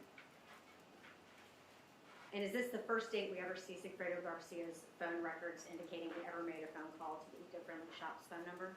It is the same day, yes. And was it after that wire call where Charlie Adelson tells Katherine Magbanua to take her car to Sully? It is, yes. And what time do we see Mr. Garcia's handset calling the Eco-Friendly Shop? That's, I believe, just after 5 p.m. And do you know, based on the records, what prompts him to call the Eco-Friendly Shop's 954-581-1747 number? Objection, Judge. Personal knowledge. Also speculation. Sustained, unless we lay some foundation. After the wire call RR that we just discussed, does Katherine Magbanua send a text message to Sigfredo Garcia directing him to call Eco-Friendly Shop? Yes, actually to have the mechanic where he's at call Eco-Friendly. And in that text message, does Katherine Magbanua give Sigfredo Garcia the Eco-Friendly Shop's 954 phone number? She does, yes. Is it only after that text message that Sigfredo Garcia calls that number for the first time? Objection, Judge. Overruled. Is it It is correct, yes. That's the first time. And how many times total does Sigfredo Garcia's handset call that 954 number for the body shop? We saw 3. And what were the dates of those calls? There were 2 on May 13th, the date we're talking about, and then there was 1 the following day. And the 2 on the 13th are after the wire call. That's correct. Did Sigfredo Garcia have that particular auto body shop's 954 number stored in his contacts? He did. And what was it stored as? It was stored as Sully Mech, M-E-C-H. Which abbreviation for mechanic? Could be, yes. And at the times of these exchanges in May 2016, is it your understanding Garcia and Magbanua were back together? Yes. Thank you, Sergeant Corbett. I have no further questions. Cross Garcia. Just a second, Judge.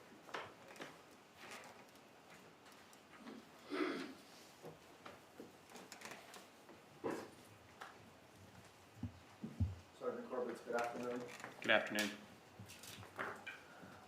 You You indicated on direct examination that there was a text message from Katherine Magbanua to my client on the 13th, right? That's correct, yes.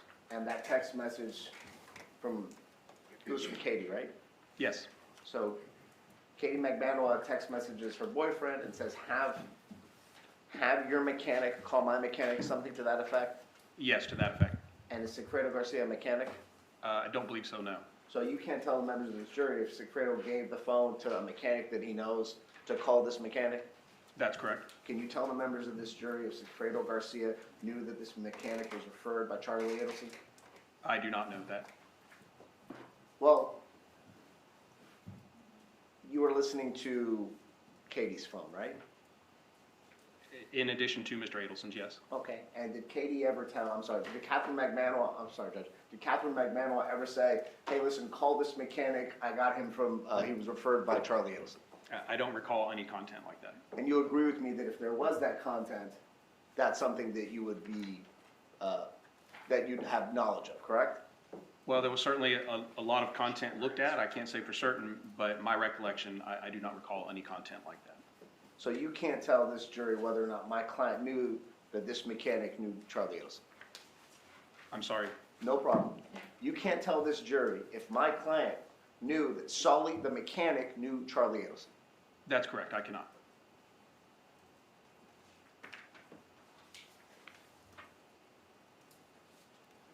And you said there were 3 calls within about a 24-hour period? There were, yes. And would that be consistent with the time that the car was getting fixed? It would be, yes. No further questions. Magbanua? Yeah, sure, thank you. Sergeant, as I said, I think you're gonna get a trophy for having testified the most times.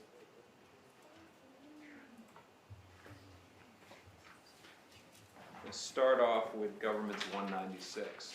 You were just reading this a moment ago.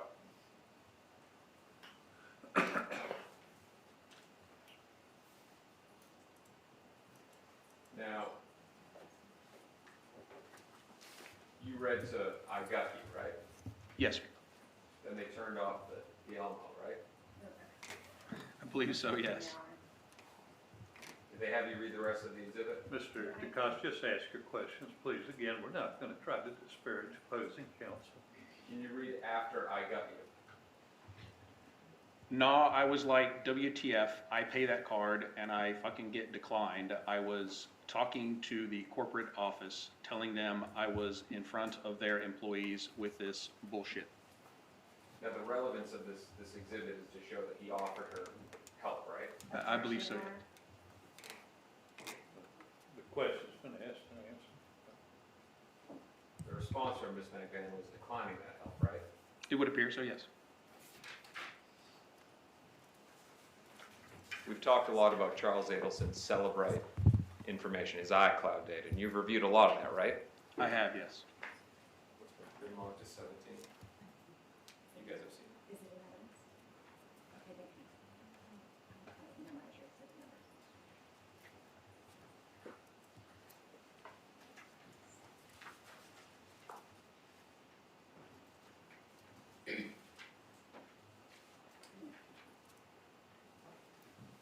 Sergeant, I'm handing you a pre-marked defense 17.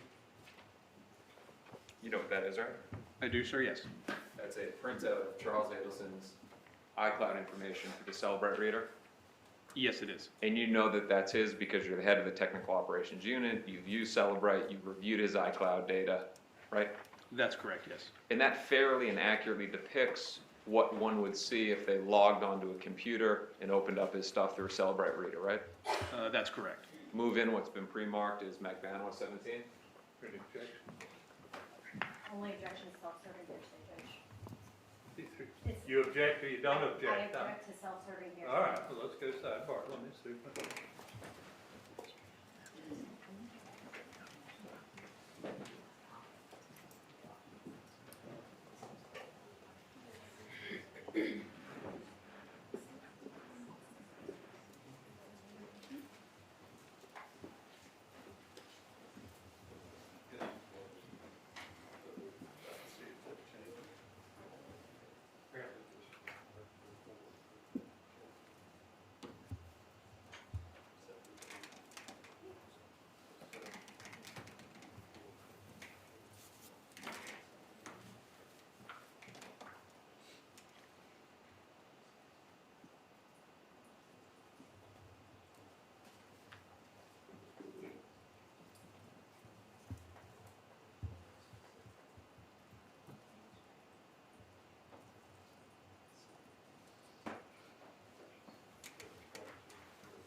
ahead, Mr.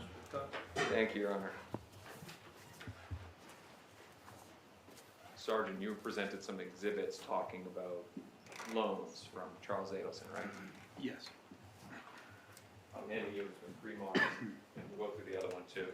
Pre-marked is Magbanua 18, you know what that is, right? Yes, sir, I do. It's another printout from Charles Adelson's iCloud information through the Celebrate reader.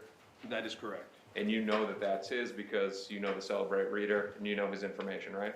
That's correct. And that fairly and accurately depicts what you would see if you logged into one of your computers, We pulled up. need to say the same thing 5 different times, Mr. DeCoste. Let's just get to the questions Move in defense 18, Your to Honor. be admitted.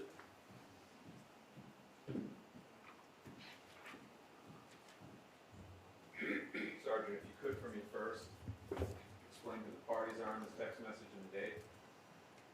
Certainly. The date at the top we see would be December 2nd of 2014. And the participants, we see Mr. Adelson's number and Ms. Magbanua's number When was the murder again? in July of 2014. So this would be several months later. It would, yes. Did you read that message? I can. By the way, I need a favor. Whenever you get a chance, I need to borrow from you. Response and who it's from? From Mr. Adelson, And what's the response? no prob, call you tonight. And what's next? Thanks, buddy. You know I'll pay you back. Is that a thumbs up emoji? It is, yes.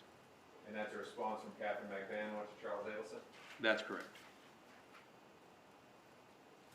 And does Mr. Adelson respond, and if so, how does he respond?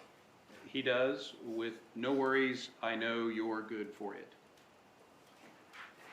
Is that the entirety of this exhibit? It is, yes. And of course, you wouldn't know if he actually did lend her money, how much the amount was, whether it was paid back. You wouldn't know that information, right? I would not. Any who's been pre-marked as Magbanua 17? Another Celebrate reader printout? It is, sir, yes. Move in what's been pre-marked as Defense 17? To be admitted. Sergeant, with your assistance, we can do the same thing. Date and parties? We see the date of this being November 18th of 2014, and the parties again, Mr. Adelson and Ms. Magbanua. Is this now closer to the date of the murder? This will be after the date of the murder. Well, in relation to the last exhibit that we had. Yes, I believe so. So this is a couple months after the murder date. 4 months after, yes. If you could read Catherine's message to Charles Edison. OMG, I have a bad news. FML. I have to take it back tomorrow, but the parts alone is expensive for both, so I need a loan buddy. With a frowny face. Another message from Catherine to Charles? Yes, If you can, I can. if you can read it and sound out that first word for us. I'll try. Why, imagine if I took it to another mechanic. Response from Charles Adelson? I just texted Sully my CC. Would you, in your lay opinion, would that be a credit card? It would be consistent, yes. And is this another message from Charles Adelson to Catherine? It's from Charles Adelson. I can tell that, but there's not a to from this. And if you can read the message? I'm in surgery, and I have already texted him a pic of the card. I know you will pay me back. I trust you. All right, so the time of this is 3:20:05, and I know that's UTC time, so it's off. We gotta add, what, 2 hours to that, so it's 5:20? Actually, that seems to indicate a UTC -6. We are, well, at that time, we would be UTC -5, so we need to take an hour from that. Daylight savings. Yes. Right. All right. And if you could explain to me the difference in time in between the I just texted Sully my credit card, is that about 10 minutes? It is, yes. And the prior message is from Catherine is about 5 minutes? Yes. Do you have any reason to believe that the responses from Charles Adelson were not in response to Katherine Magbanua? I do not. And again, you don't know what, if anything, was done. I do not. You may or may not have text messages from Charles Adelson to Sully with respect to, you know, sending over the credit card and making the payment? Correct.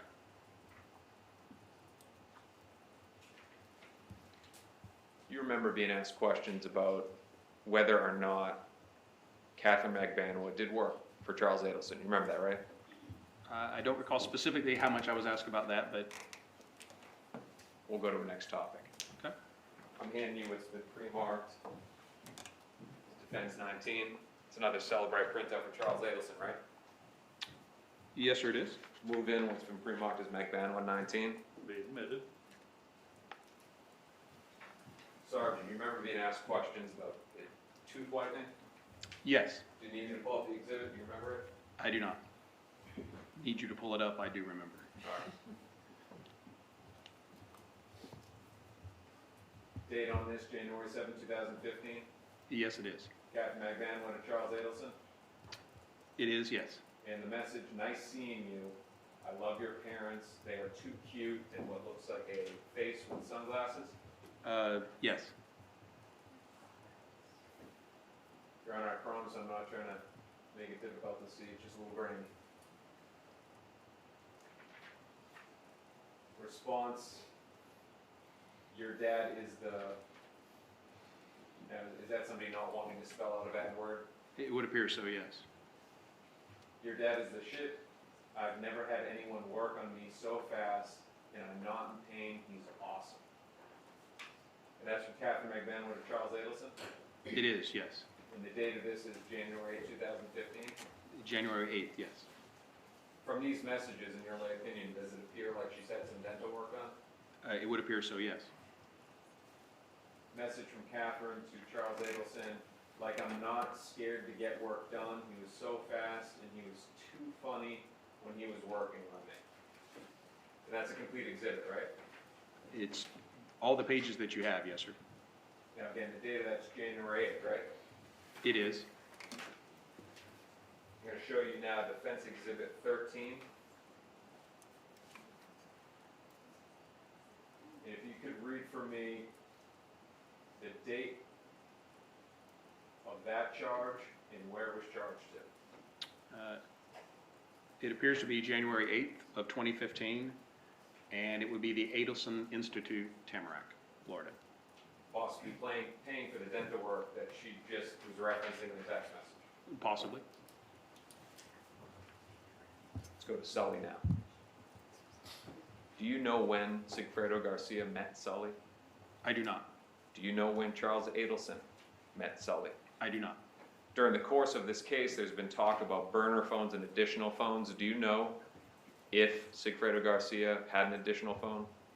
He did have an additional phone, yes. Do you know how many? I do not. Do you know whether he had Sully's number stored in any of those phones you don't know about?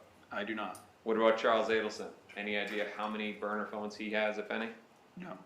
Whether Sully's number is saved in any of those phones? No.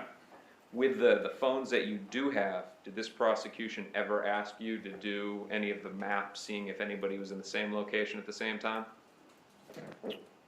Yes, with all the phones that we have, we did a lot of seeing who was where at different times. What about phone number for Sully, the 954 number? No. Has anyone at your police department, at the Tallahassee Police Department, ever gone and interviewed Sully? Not that I'm aware of. One brief second, Your Honor. Being told I'm done. Thank you, Your Honor. Redirect.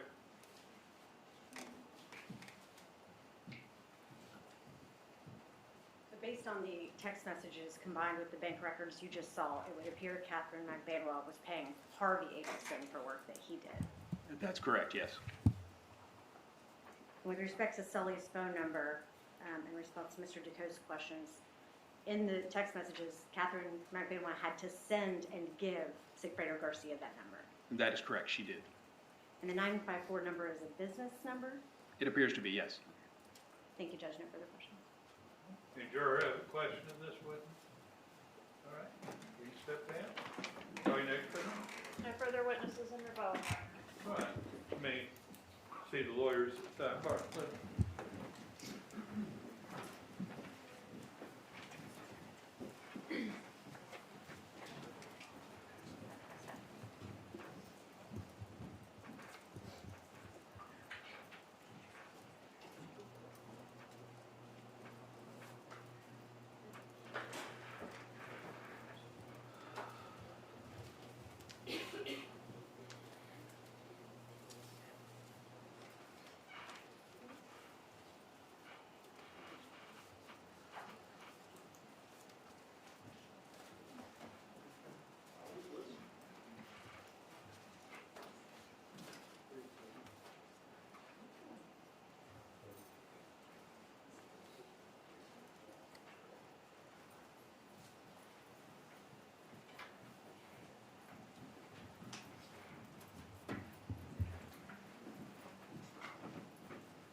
Okay, so that means you've heard all the testimony you're going to hear.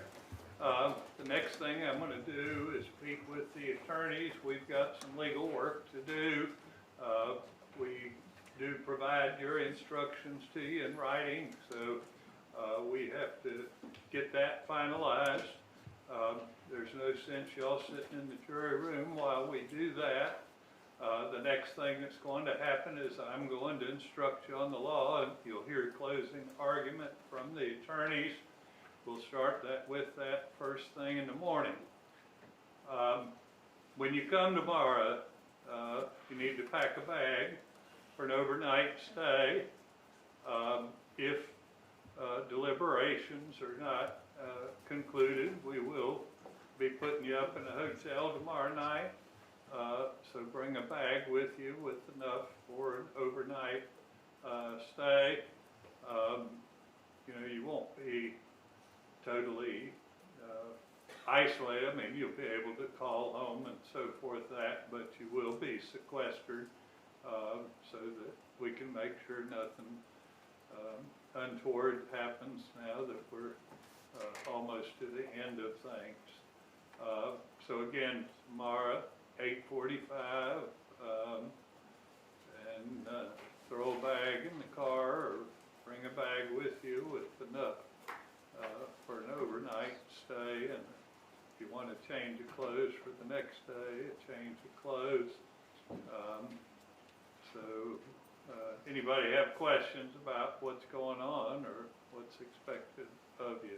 And I mean, you may well resolve it tomorrow, but if you don't, the rules require you be sequestered until we get a verdict. Yes, ma'am? So we will be sequestered for the weekend if we don't reach a verdict? For the what? For the weekend if we don't reach a verdict? If you don't reach a verdict, but I mean, you're gonna have this tomorrow afternoon, you're gonna have that, and as long as you want Thursday night, and you have Friday. I mean, I think the likelihood of that's not great, but generally by that long a time, jurors either decide or decide they can't decide. So, you know, I mean, is that a possibility? I guess it's a possibility, but that would be up to y'all to tell me that it would be fruitful for you to continue, or you've reached an impasse. So I mean, I just don't see that as highly likely, but if, you know, that, again, once we get into deliberations, it's really up to y'all, not up to me to decide how things proceed from there. Any other questions? So I guess what I'm trying to say, don't worry about that a whole lot. That's probably a very slim possibility there. Anything else? So we'll worry about one night at a time. All right? Anything else? If not, we'll see y'all 8:45 tomorrow, same plan.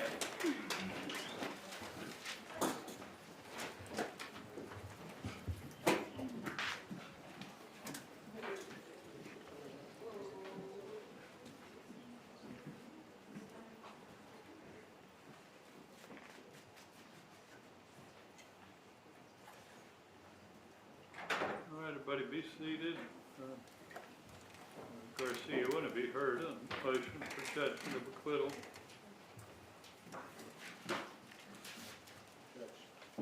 In this point, I believe the standards changed, and I believe that no reasonable juror could find my client guilty beyond a reasonable doubt, especially given Ms. Magbanua's testimony with regards to whether or not there was a conspiracy, whether or not she solicited this purported crime from my client. And there's been no new evidence brought out with regards to the actual murder itself. So I'll renew, I'll renew all my previous objections and motions. I deny the motion of judgment of acquittal as to Garcia and have no change in any motions as far as I'm aware. Ms. Kawhi?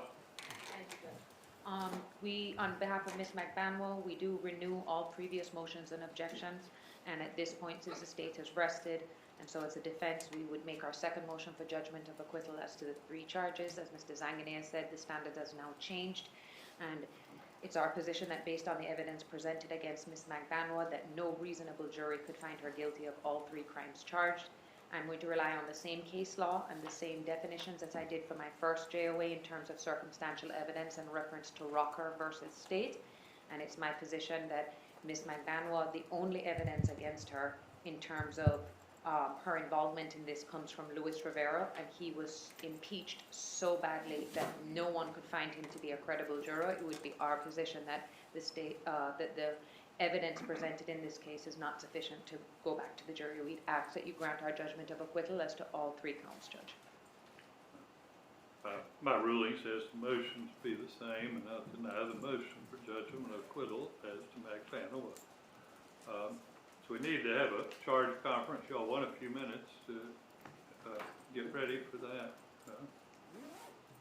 And if you've designated who's in charge of jury instructions, I don't care that everyone is sitting here, but you're ready. And you have the ones I sent out, the second set I sent out. Right. No. This is the second set. Oh, I have it. I'm sorry. Okay. So y'all are ready? Yes. Captain? Yes. All right. Well, we'll go to that.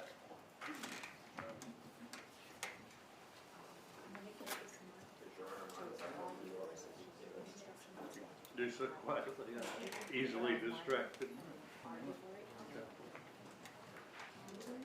You have something, Ms. Kawhi? Your Honor, I'm going to mark it first, but we are requesting a special jury instruction as to circumstantial evidence. I've given a copy to the state, I've given a copy to Mr. Zanganeh. I'm just going to mark one now for the court so that we can have it. Do you want me to wait until we reach to that portion of the jury instructions to make Yeah. argument?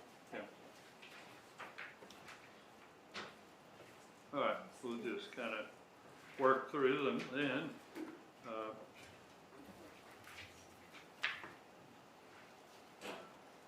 What do you look for? We didn't get the second set of jury instructions. I don't know if they were emailed out to. We emailed them.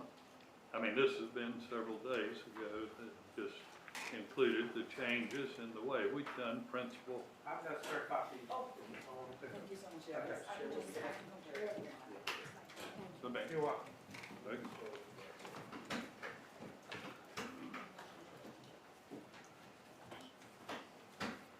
Actually, I didn't print out the second version either. We got to be a minute. I'm gonna go make copies, unless you got another copy. I do. All right, let me have another. I thought somebody taken mine from upstairs and down here, so I made 2 copies. All right. And y'all may remain seated if you desire. It seemed hard on you to try to keep seated. If you're more comfortable standing up when you respond, so be it, but I don't need you to stand up. All right, so let's get started. Page 1, introduction to final instruction, statement of charge, introduction to homicide. Anybody found any errors or have any objection as to any of those? No, sir.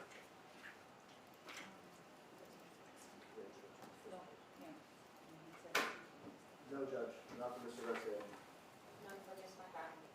Ms. Zanganeh, you need another copy of this? We can, I'm fine right here, Judge. okay, You don't we can mind. burn another copy pretty quickly. No, it's okay. I'm Okay. ready. Okay.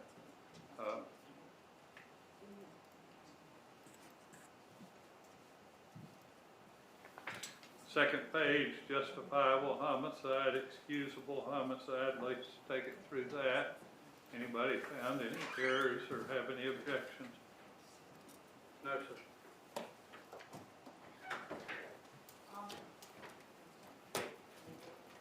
None of these have been changed from our original discussion. Okay, so, Your Honor, we would ask, Your Honor, may I address? No, we decide who's speaking for whom. I mean, if, I don't know who you are, but if you want to do it all, you can do it all, but we're not going to bounce back and forth. Your Honor, I would have Ms. Coas, Ms. Kristen Coas handle this. She's Okay. with my law firm, she's with the Okay. department, so, and she did all the research. Okay, go ahead. Your Honor, I believe for excusable homicide, there is a paragraph in the standard instructions that references and no instruction on the circumstances. I can't hear you, I'm sorry. So,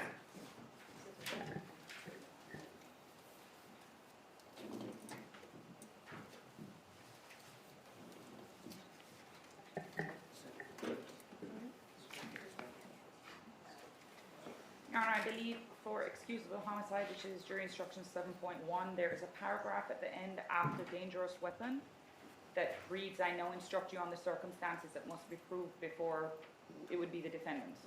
May be found guilty of first-degree murder or any lesser included crime. It's just additional language, but it is listed in I've this. taken that out because Okay. it confuses things when we have multiple defendants. Generally, we put a defendant's name there. We're dealing with two defendants, and I felt like that confused things, so that's why that was removed.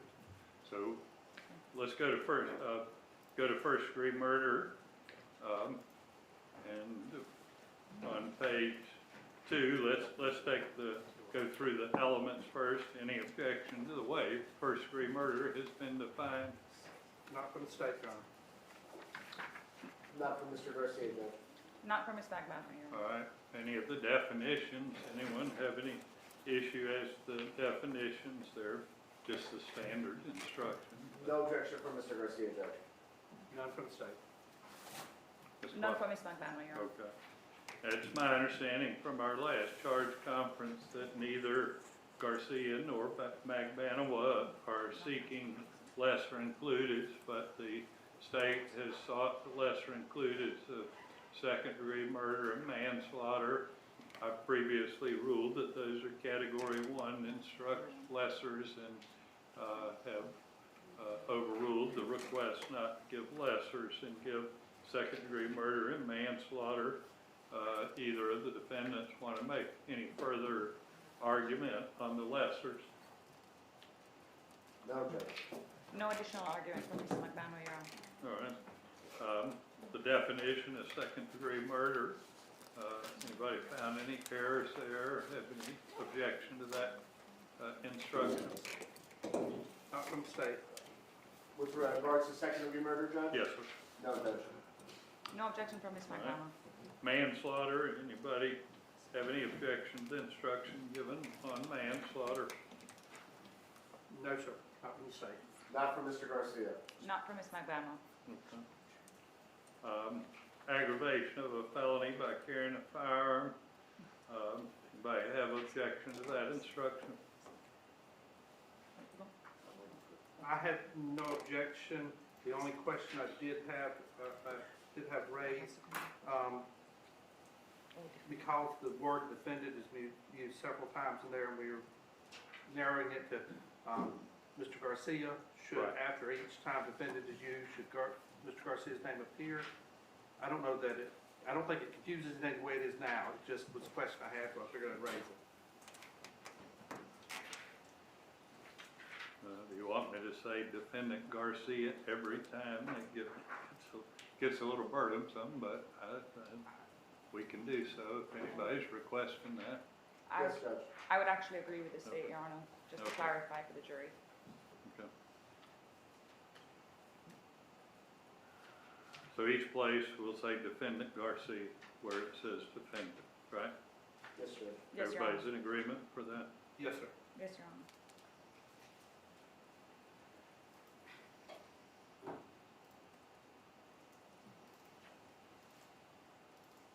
I see 1, 2, 3 references to defendant where I've not included the name. Anybody see more than that? No, sir. No, Judge. Okay. No, Your Honor. All right. Principals of the state had sought to have both versions of principle. I've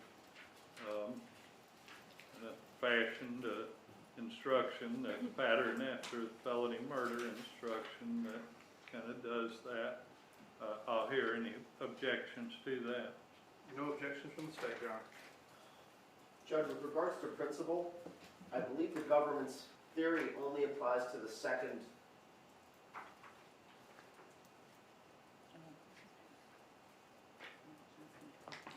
definition of principle.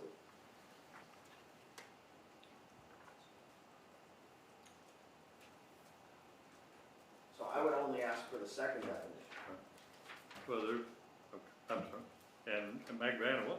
And Your Honor, it would actually be the opposite position for us. We feel that the paragraphs that relate to being when an active participant is hired by the defendant, we believe that that instruction is sufficiently encompassed by the principal instruction as it stands. So we would object to the second part of the principal instruction that deals with an active participant hired by the defendant. Rather? I believe that we may proceed under either theory of principle in this case, Your Honor, and we're asking for both. Right. I'll overrule the defense objection. I think it all depends how the jury construes the facts. You could have it under the first version if they did not accept there was a prior conspiracy for hire, and they simply, Mr. Rivera and Mr. Garcia were here and decided to jointly commit a murder, then the first version would apply, or the second version could apply if they accept that it was a murder for hire. I think they're both accurate statements of the law, so I'll overrule the objection to that. We left open whether the defense was seeking the independent act instruction. Because Mr. Garcia is requesting it. Your Honor, I'm sorry? Ms. Magbanua is asking to remove that instruction. It does not fit the facts of this case. The purpose of the independent act defense is to exonerate a defendant from acts committed by another defendant, which departed from an original plan. And the courts have interpreted the independent act instruction to require some evidence of a common design or common unlawful act, and we do not believe that that fits within the purview of Ms. Magbanua's defense, as we do not believe that there was any common scheme or plan that she was involved in. Mr. Evans? Your Honor, I don't know that there is sufficient evidence to give it. The state did not object to it being given. I'll overrule Magbanua's objection. They'll give the independent act. Does anybody have an issue as to the wording of it? No, sir. No, Judge. Anything specific as to the wording of it from Magbanua? I understand your objection to giving it at all, but as to the wording of it? Would Your Honor be inclined to do the same as it did in regard to putting Garcia after defendant, since we're not requesting it on Ms. Magbanua's behalf? No. All right, as to conspiracy, there's been no evidence of withdrawal, which is the highlighted portion, so I'll strike that. Other than that, is there any objection to the definition of conspiracy as provided? Not from the state. Not from Mr. Garcia. With the stricken portions, not from Ms. Magbanua. I beg your pardon? We were going to move to strike the portions, so with those stricken, we have no objection. Solicitation, we're in the same posture as the last.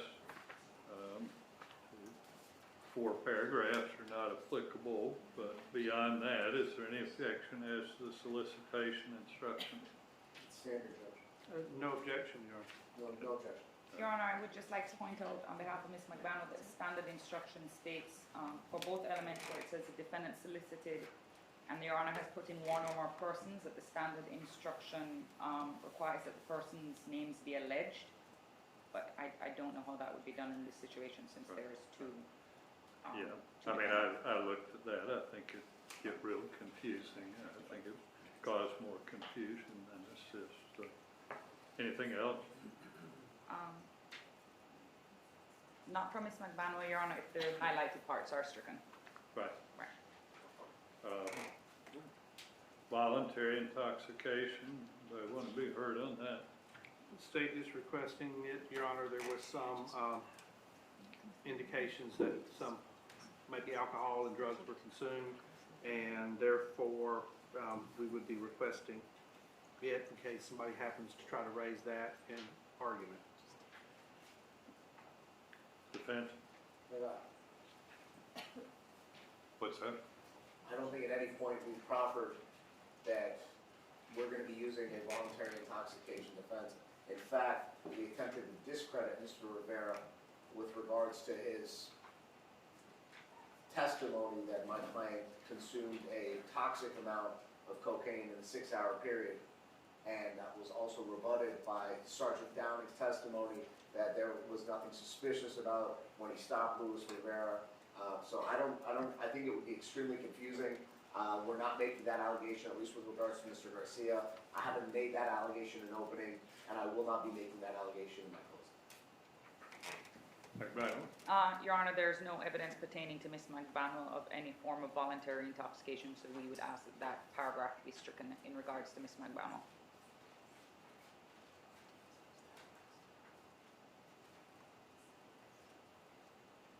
Well, I would agree that there's no evidence of that as Ms. Magbanua, but I don't see how she's prejudiced in any way by the instruction. You see some way in which she is prejudiced by that? I mean, no, Your Honor, I just don't think it's after, because I don't know if Your Honor would be inclined to include Garcia's name after the one time it mentions defendants, but that would be the only. Right. I'll take that as an objection, overrule the objection. You wanted to be heard on a circumstantial evidence instruction. This would be the point where if we were going to do it, I would include a circumstantial evidence instruction. Yes, Your Honor, as Ms. And you've done it, something in writing. Yes, Your Honor, I actually submitted a copy to the court, but I have an extra copy if Your Honor would like. Madam Clerk, do you have the? I got it for you, Judge. I need my copy. The circumstantial evidence instruction that proposed. Okay, so this would be Magbanua, number 1. Yes, Your Honor. Okay, who wanted to be heard? Your Honor, as argued by Ms. Tarko as a JOA, we believe that this is a purely circumstantial case, and it was in Your Honor's discretion whether to give us a special instruction regarding circumstantial evidence. So that we'd be asking, based on the evidence that was adduced at trial, that the instruction be given on Ms. Magbanua's behalf. Garcia. I have no position on this. I don't deny the request to give this instruction. I think it causes much more confusion than it assists for the jury. So I'm simply going to write denied, the date, initial. Madam Clerk, we need to make this part of the record. Barbara, are you listening? This needs. I have a copy. No, but you need to use this copy that I've noted on. Right. And All right. Your Honor, not to change your mind, but the record state would have objected to the giving of circumstantial evidence instruction. Plea not guilty, reasonable doubt, burden of proof is simply a standard instruction. Anybody have any issue on that? No, sir. No, Judge. No objection, Your Honor, on Ms. Magbanua's What? behalf. Weighing the evidence 1 through 5 are given in all cases. 6 through 10 are optional. I'll hear first from Garcia as to which ones you want of 6 through 10.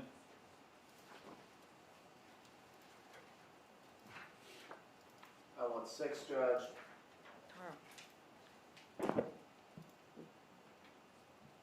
Number 7, number 8, number 9, and number 10.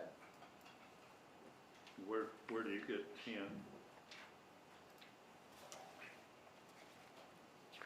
Well, I think the inference with Ms. Magbanua's testimony with regards to when I asked about Luis Rivera's genuine reputation was for being a violent person. Oh, I'm sorry, Judge, you're right. reputation for violence, that Yeah, certainly Judge, would you're right. not have allowed general reputation. There is no such thing as general reputation. But Correct. anyway, Magbanua, Your Honor, we would ask for 1 through 9, and we have no objection to the striking of number 10. stay. We're in agreement, strike number 10, the rest are fine. Your Honor, if I may, the paragraph that begins, "You must consider the testimony of some witnesses with more caution than others," and it But reads, let me, we're gonna go through Okay. paragraph by paragraph. I get easily mixed up. Let's not get me mixed up. The next paragraph, we're just doing it paragraph by paragraph, whether the state's met its burden of proof is standard instruction. The next one is optional. Does the defense seek the law enforcement witness instruction? Yes. Yes, Your Honor. Respect. All right. State want to be heard on that. No, Your Honor, we agree. Expert witnesses, we had expert witnesses. I assume both sides are seeking that Yes, sir. instruction? Yes, Your Honor. Yes, Your Honor. Okay. Yeah, that next paragraph sometimes needs cleaning up.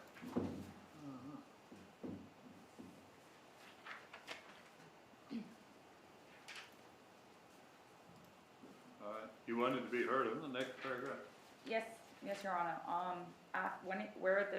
It reads, "For example, a witness who claims to have helped the defendant commit a crime, comma, the standard jury instruction also gives an option, has been promised immunity from prosecution." Wendy Adelson was offered immunity from prosecution in this case, so we would be seeking the addition of that That is, sentence. she was not given immunity from prosecution. She has use immunity. Your Honor, it would be our position that it's still immunity, and we would just request that that portion be included in the instruction. Well, I've already explained to the jury what types of immunity there are. She does not have transactional immunity. She has use and derivative use immunity.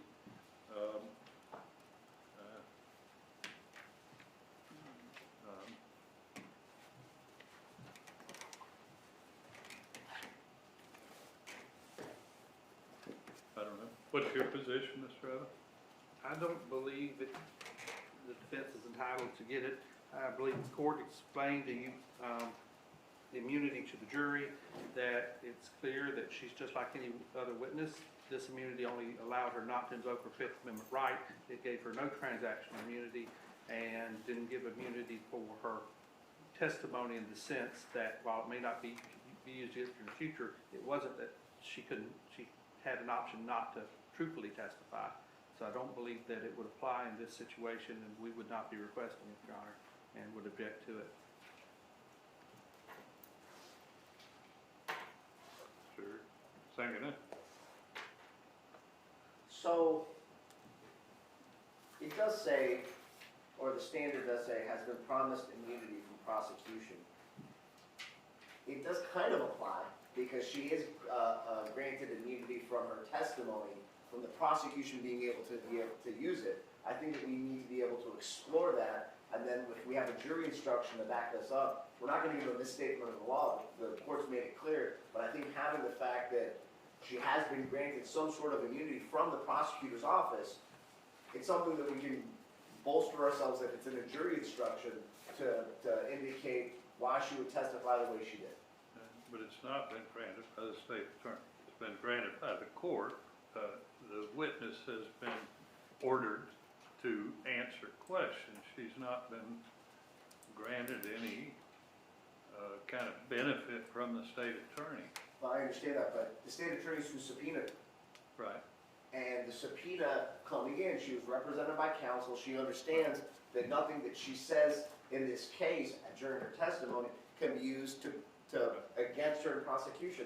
I think it's applicable, Judge. I think I think it's certainly something you can argue with the jury, but I don't think that's what is intended by this paragraph. This was a witness who refused to cooperate, not one who was worked out a deal to cooperate. She refused to cooperate. This is dealing with persons that some deal has been struck with. I don't think it's applicable. I'll consider it a little bit more.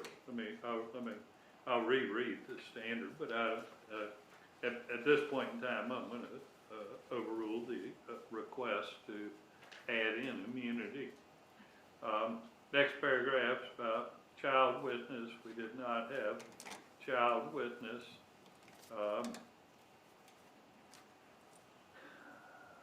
Need to talk about how to word this next paragraph.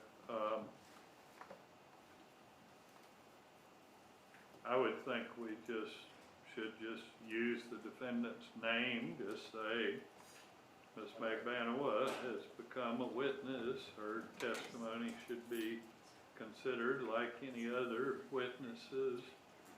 Anybody have a better idea? Are you gonna say Katherine Miss Magbanua or defendant Magbanua? Because you did refer to my client as defendant Garcia. I just don't want to be consistent. All right. Defendant Magbanua has become a witness. You should apply the same rules to consideration of her testimony that you apply to the testimony of other witnesses. Anybody have a problem with that? No, No, Your sir. Honor. Sorry, no, go ahead. No, sir. All right. Your Honor, my suggestion would have been to say, instead of her name, I would have just suggested to say one of the defendants in this case, but I'm, If you prefer that, that's maybe easier. One of the defendants. one of the defendants in this case has become a witness, and it would read. You okay with that, Mr. President? I'm okay with it now.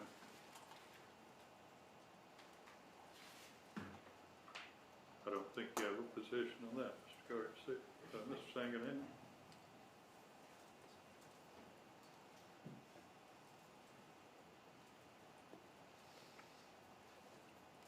Well, Judge, yeah, that's fine. That's fine. What's your It's issue? just, if that would be the line of the way that we phrase things, then it should say, one of the defendants, or when we're talking about aggravation of the felony by carrying a firearm, one of the defendants committed second-degree murder instead of defendant Garcia. But listen, that's fine, Judge. I'll retract my objection. I'm okay with it. All right. You want the paragraphs on defendant not testifying? I'm sorry, Judge, I lost my page. Yeah, okay, I got it. Yes, Judge, Both paragraphs? correct. All right. Defendant statements, are you seeking that instruction, Mr. Sanganan? Yes. And I think we only had one by Mr. Garcia, correct? Yeah, it was entered in the evidence. So say a statement claim been made by one of the defendants.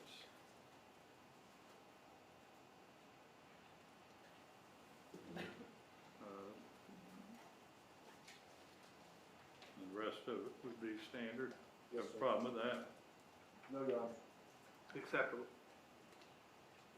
Rules for deliberation, it's just a standard instruction. Anybody have an issue with that? No, sir. No, Judge. Your Honor, I'd just like to note that for paragraph 5, I'm not sure if Your Honor just decided to take that part out, but there is a Yeah. second sentence that Right, talks about there the is a sentence. second sentence that doesn't apply in death penalty Right. cases, so that's why it was taken out. And no objection otherwise, Your Honor.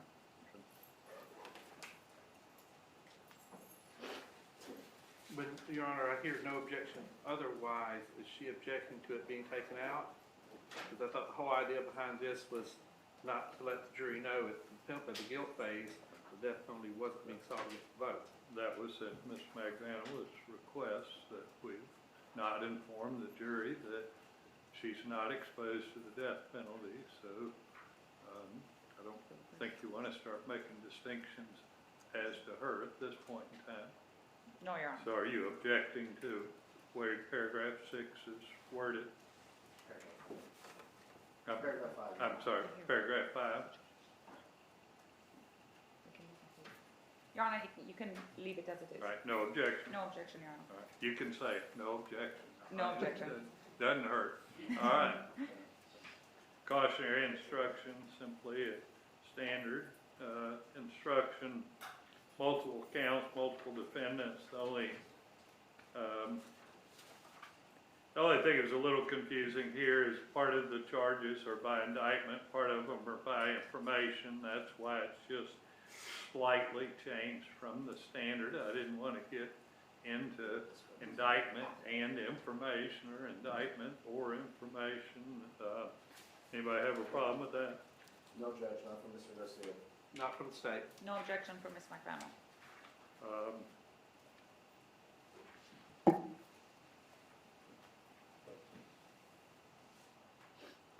Verdict had to do the similar, just took out indictment or information, just said charges.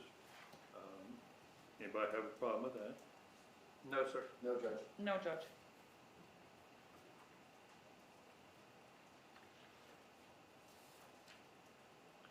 Submitting case to the jury, I've tampered with that just slightly, but it's by and large a standard instruction. I think I've changed what they're supposed to do with their phones, and slightly about the evidence. I don't think there's anything of controversy there. Anybody have any issue with that? No objection from the state, Your Honor. No, Judge. Your Not Honor, from Mr. Garcia. I'd just like to note that the standard reads in the second line of the second paragraph that if a juror goes to the restroom, they deliberate. I understand. I think that's an insult to the jury. I'm not going to tell them what to do when they go to the bathroom. I'm sorry. All right.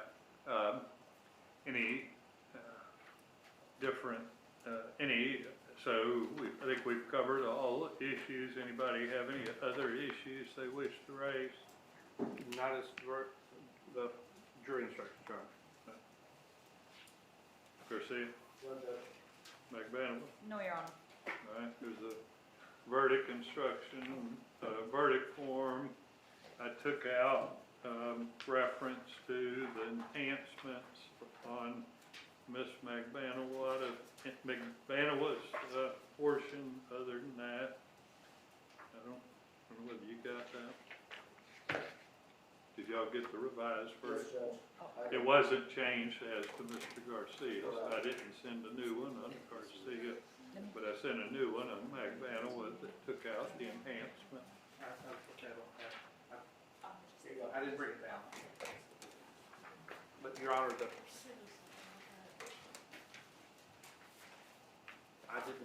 state didn't have an issue with either verdict form.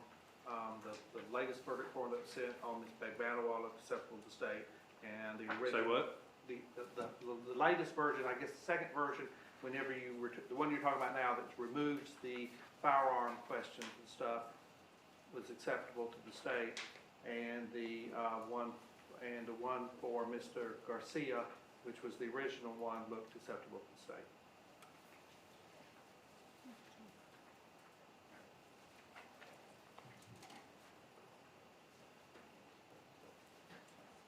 Magbanua?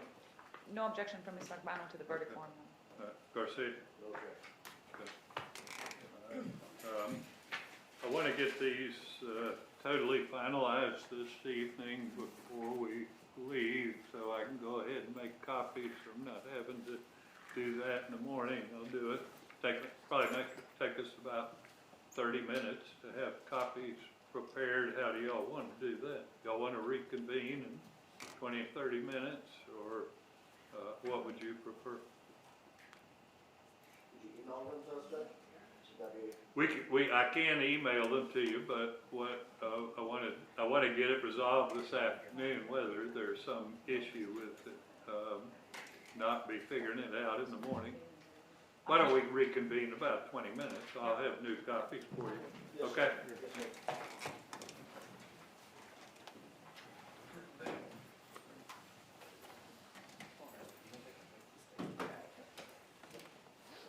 Judge, one other item. I prepared a wire call disc. This states 138. This one only has the calls that were admitted. The previous one had all the ones the state was seeking to admit. So I don't know if you want to replace 138 with this exhibit and make the old 138 a court exhibit. I assume the defense in agreement. So Since it was y'all's objection that was sustained. I have no objection to putting that in, so there's no confusion in the future. Right. And do you want the one with all the calls and evidence for appeal purposes? Yes, sir. All right, so mark one. We need to make sure which one goes to the jury. We need the new one needs to go to the jury. The other one needs to be for ID only for purposes of review. Okay? All right, about 20 minutes. We'll be back.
I'm not going upstairs because just as soon as I do, he'll be finished in a hurry and then we'll be wondering in a not so kind way where I'm at.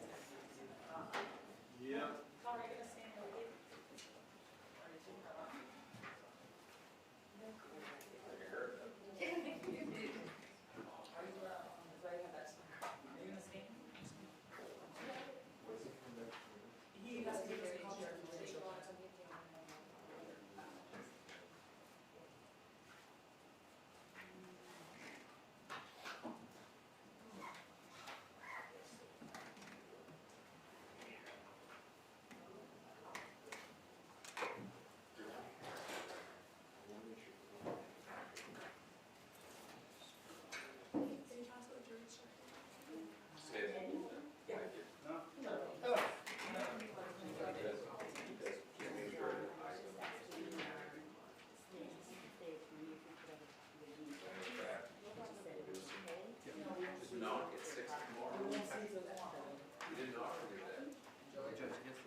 Yes, as soon as he's gonna give us the form, if not, I'll have to figure out where mine is at.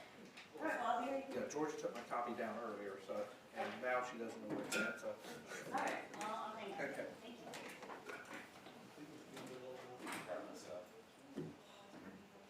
You're good.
It's very nice to meet you.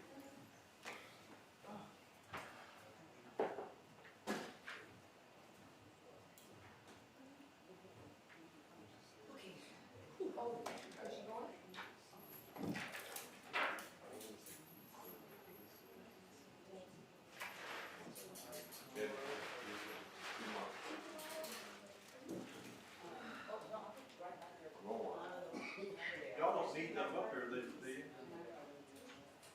Do we need them, do y'all want them here for? What? Agreement of jury instructions? Something y'all would handle if they weren't here, right? Oh, I don't know the legal stuff, they're much smarter attorneys than me. They handle all that. They don't need to be here for what you're gonna do now. I think he's just kind No, of. he's just giving us copies of the jury Yeah, instructions. that'll Oh, I thought they were trying to make. Catherine, you don't have any objection of you waiving your appearance to do that? No. We went through it, so I'll just go through it.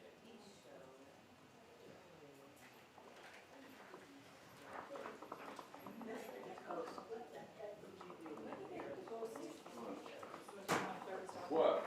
You have seen this lady? You have other papers? Oh, I didn't know it was in an order. And you know why he feels irritated? Because he is someone that has everything in order. I'll help you sort it back out. I didn't. She doesn't want you back at this table again. Tomorrow's gonna be messy then. Okay. But I imagine that that's expected in the evidence. So I remember this was trying to on cases that to always look out of what I plan to use if I'm going last, because by the time I get to it, there's just gonna be progress. I'm putting them all back in order, so what you pulled out is not pulled out anymore. Oh, no, I'm saying like tomorrow that the state will go, then No, I have, Secreta Garcia will go, and then I'll be third, and we're gonna do this trial so I and get the stuff. hot flashes from the tamoxifen. And it will be important to know what I need to pull based I on didn't need numbers the of jury notes finding of medical it important. thing, because I didn't want So them I've to got see like. photos of everything. Yeah. That's important. But they are the most annoying things. Yeah. Oh my God. Sleeping in a hotel room Yeah. for almost a month. Yeah. I thought you were going to chiropractic. Hey. We had Katherine called years ago that one of the jurors. Yo, tell Granger, they're not going to the aloft, are they? She gets tenses where she Aloft? gets tough. The hotel? No. Okay. We have to call in Yeah. So they have to like, Brought table in, he came, brought table in. adjusted her? Adjusted her. Let me get that number. that's funny, or something coming from you. I had to provide a fan for, I'm gonna switch places for tonight. maybe I was just scared to leave. He's like me, he's like, nope, judge said stay, I'm staying. No, I think better forward to the next spot. I get it. It actually won't be the way it's supposed to be. Maybe I can call you.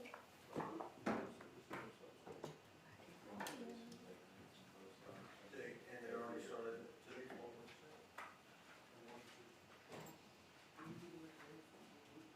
I mean, freaking blood just went out of my face when she said, do we need to make a link? Can I leave one of my bags in? No. Any evidence? Well, no, I'm gonna bring the content, it's just these that aren't sold, That's fine. because I'll need to wheel stuff out tomorrow. Yeah, if I can get rid of all y'all, I'll lock the door. I'm kidding, y'all don't leave. Oh, yeah, you're like, go Don't anywhere. leave. Now I'm gonna put it under council table. You can put it on this side. Yeah, she looked here to play and make that. No, I was looking for and the cap came in, it's a little roller perfume, the cap came on, it leaked all over. I'm like, what? It smells so strong, I thought for sure it was okay. How'd you get stuck with this? You wait, I guess, whenever they're ready. Just do. Are you the legal department of the office? Yes. All right. She's our legal department. When I'm in court and I am at home, I say I have to go look for.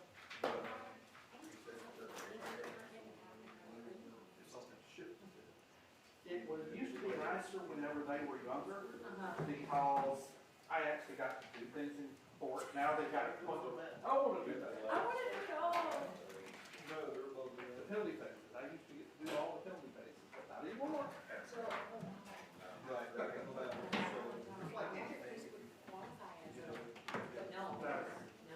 No, so if you read the rule, it doesn't say that it's gotta be through the penalty phase, it says to the end. So it's better than work. What would be the term, you know, they But say. you gotta have, you gotta actually be. 3.192 doesn't actually say that you've gotta be counsel on the death penalty case. But it does say you have to, well. It just says you have to be on a death penalty case, not as counsel of record. No, what I'm saying is, the, it isn't that it's the case. Y'all, So the way that I read the rule, trying to be a lawyer, I'm like, it doesn't say that you have to be on the person charged with death penalty. Posterior. You want your first to come on the cases. Yeah, I don't think that, well, that's gonna fly. Right, they'd be like, I tried. Yeah, especially, as I say, death is different. You may think it says that, I know what I'm saying, they say death is different. You may think that's what it says, or it's true that way, but that's not the way it's going to be construed. It's how to do waivers, it's how to secretary. We do regional counsel. I've done the death penalty stuff now for years there, but only from the secretary perspective. Steer clear. Trying to find the rules right. Yeah. That's I'm trying to think of the funny thing is on federal, they're just like, no, no, we bring you in, you become legal counsel, and then all of a sudden you handle it. Yeah. And this time you text me or you asked me how This case actually took from the opportunity for them. Yeah, you already did. Which is fine, I'm not blame it. How many years are you gonna take it to pack up? Ooh, first day, you are ready before 9. She hates waiting on me, she hates waiting on me. Oh, you're staying for it? Oh, really? No. I'm taking a whole week, 2 weeks off, and we start another. I'm actually doing. You better check with somebody. On, are you right? Yeah, I get that's what I get to do that. I gotta get one. Just to say, hey, No, no, this is no, what no, I'm no, here, no, can no. you tell me how long? This is what I think you do right here. Is there anything? So everyone, the It's true that she was the last, but then they put on their rebuttal. Yeah, but then they're done that. Veronica doesn't talk to me anymore. Yeah. That's right. She's just forsaken us. I thought, Yeah, you know what, everybody knows what everything is. It's kind of out there now, so when can I stream this out, that one too?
weighing the evidence, I did go along with what Magbanua had requested.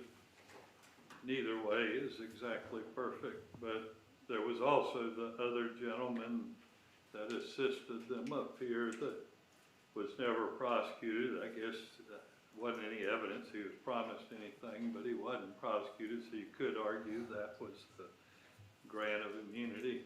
So anyway, that's the only substantive change. Other than that, on paragraph 9, the weighing the evidence, I took out reference to the misdemeanor conviction. We haven't had any testimony of misdemeanor conviction. I think other than that, there were just the technical changes that had been agreed upon.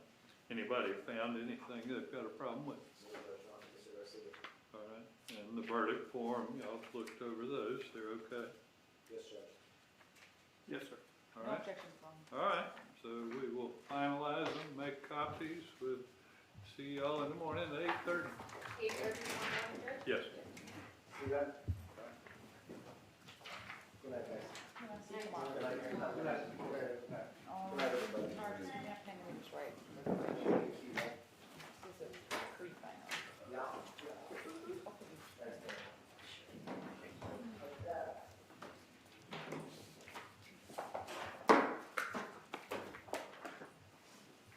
Yeah. Oh, I think I have to sign. What? I might get I ahead of think the I have to traffic sign this today. copy of his verdict form. I mean, So we got it sorted out, Barbara? Yes. A little bit of a mess. I do have, a couple of questions in the morning about a couple of things. You wanna ask Matt? Sure. Big Granger won't grumble too much. Don't spoil it. you wanna walk back?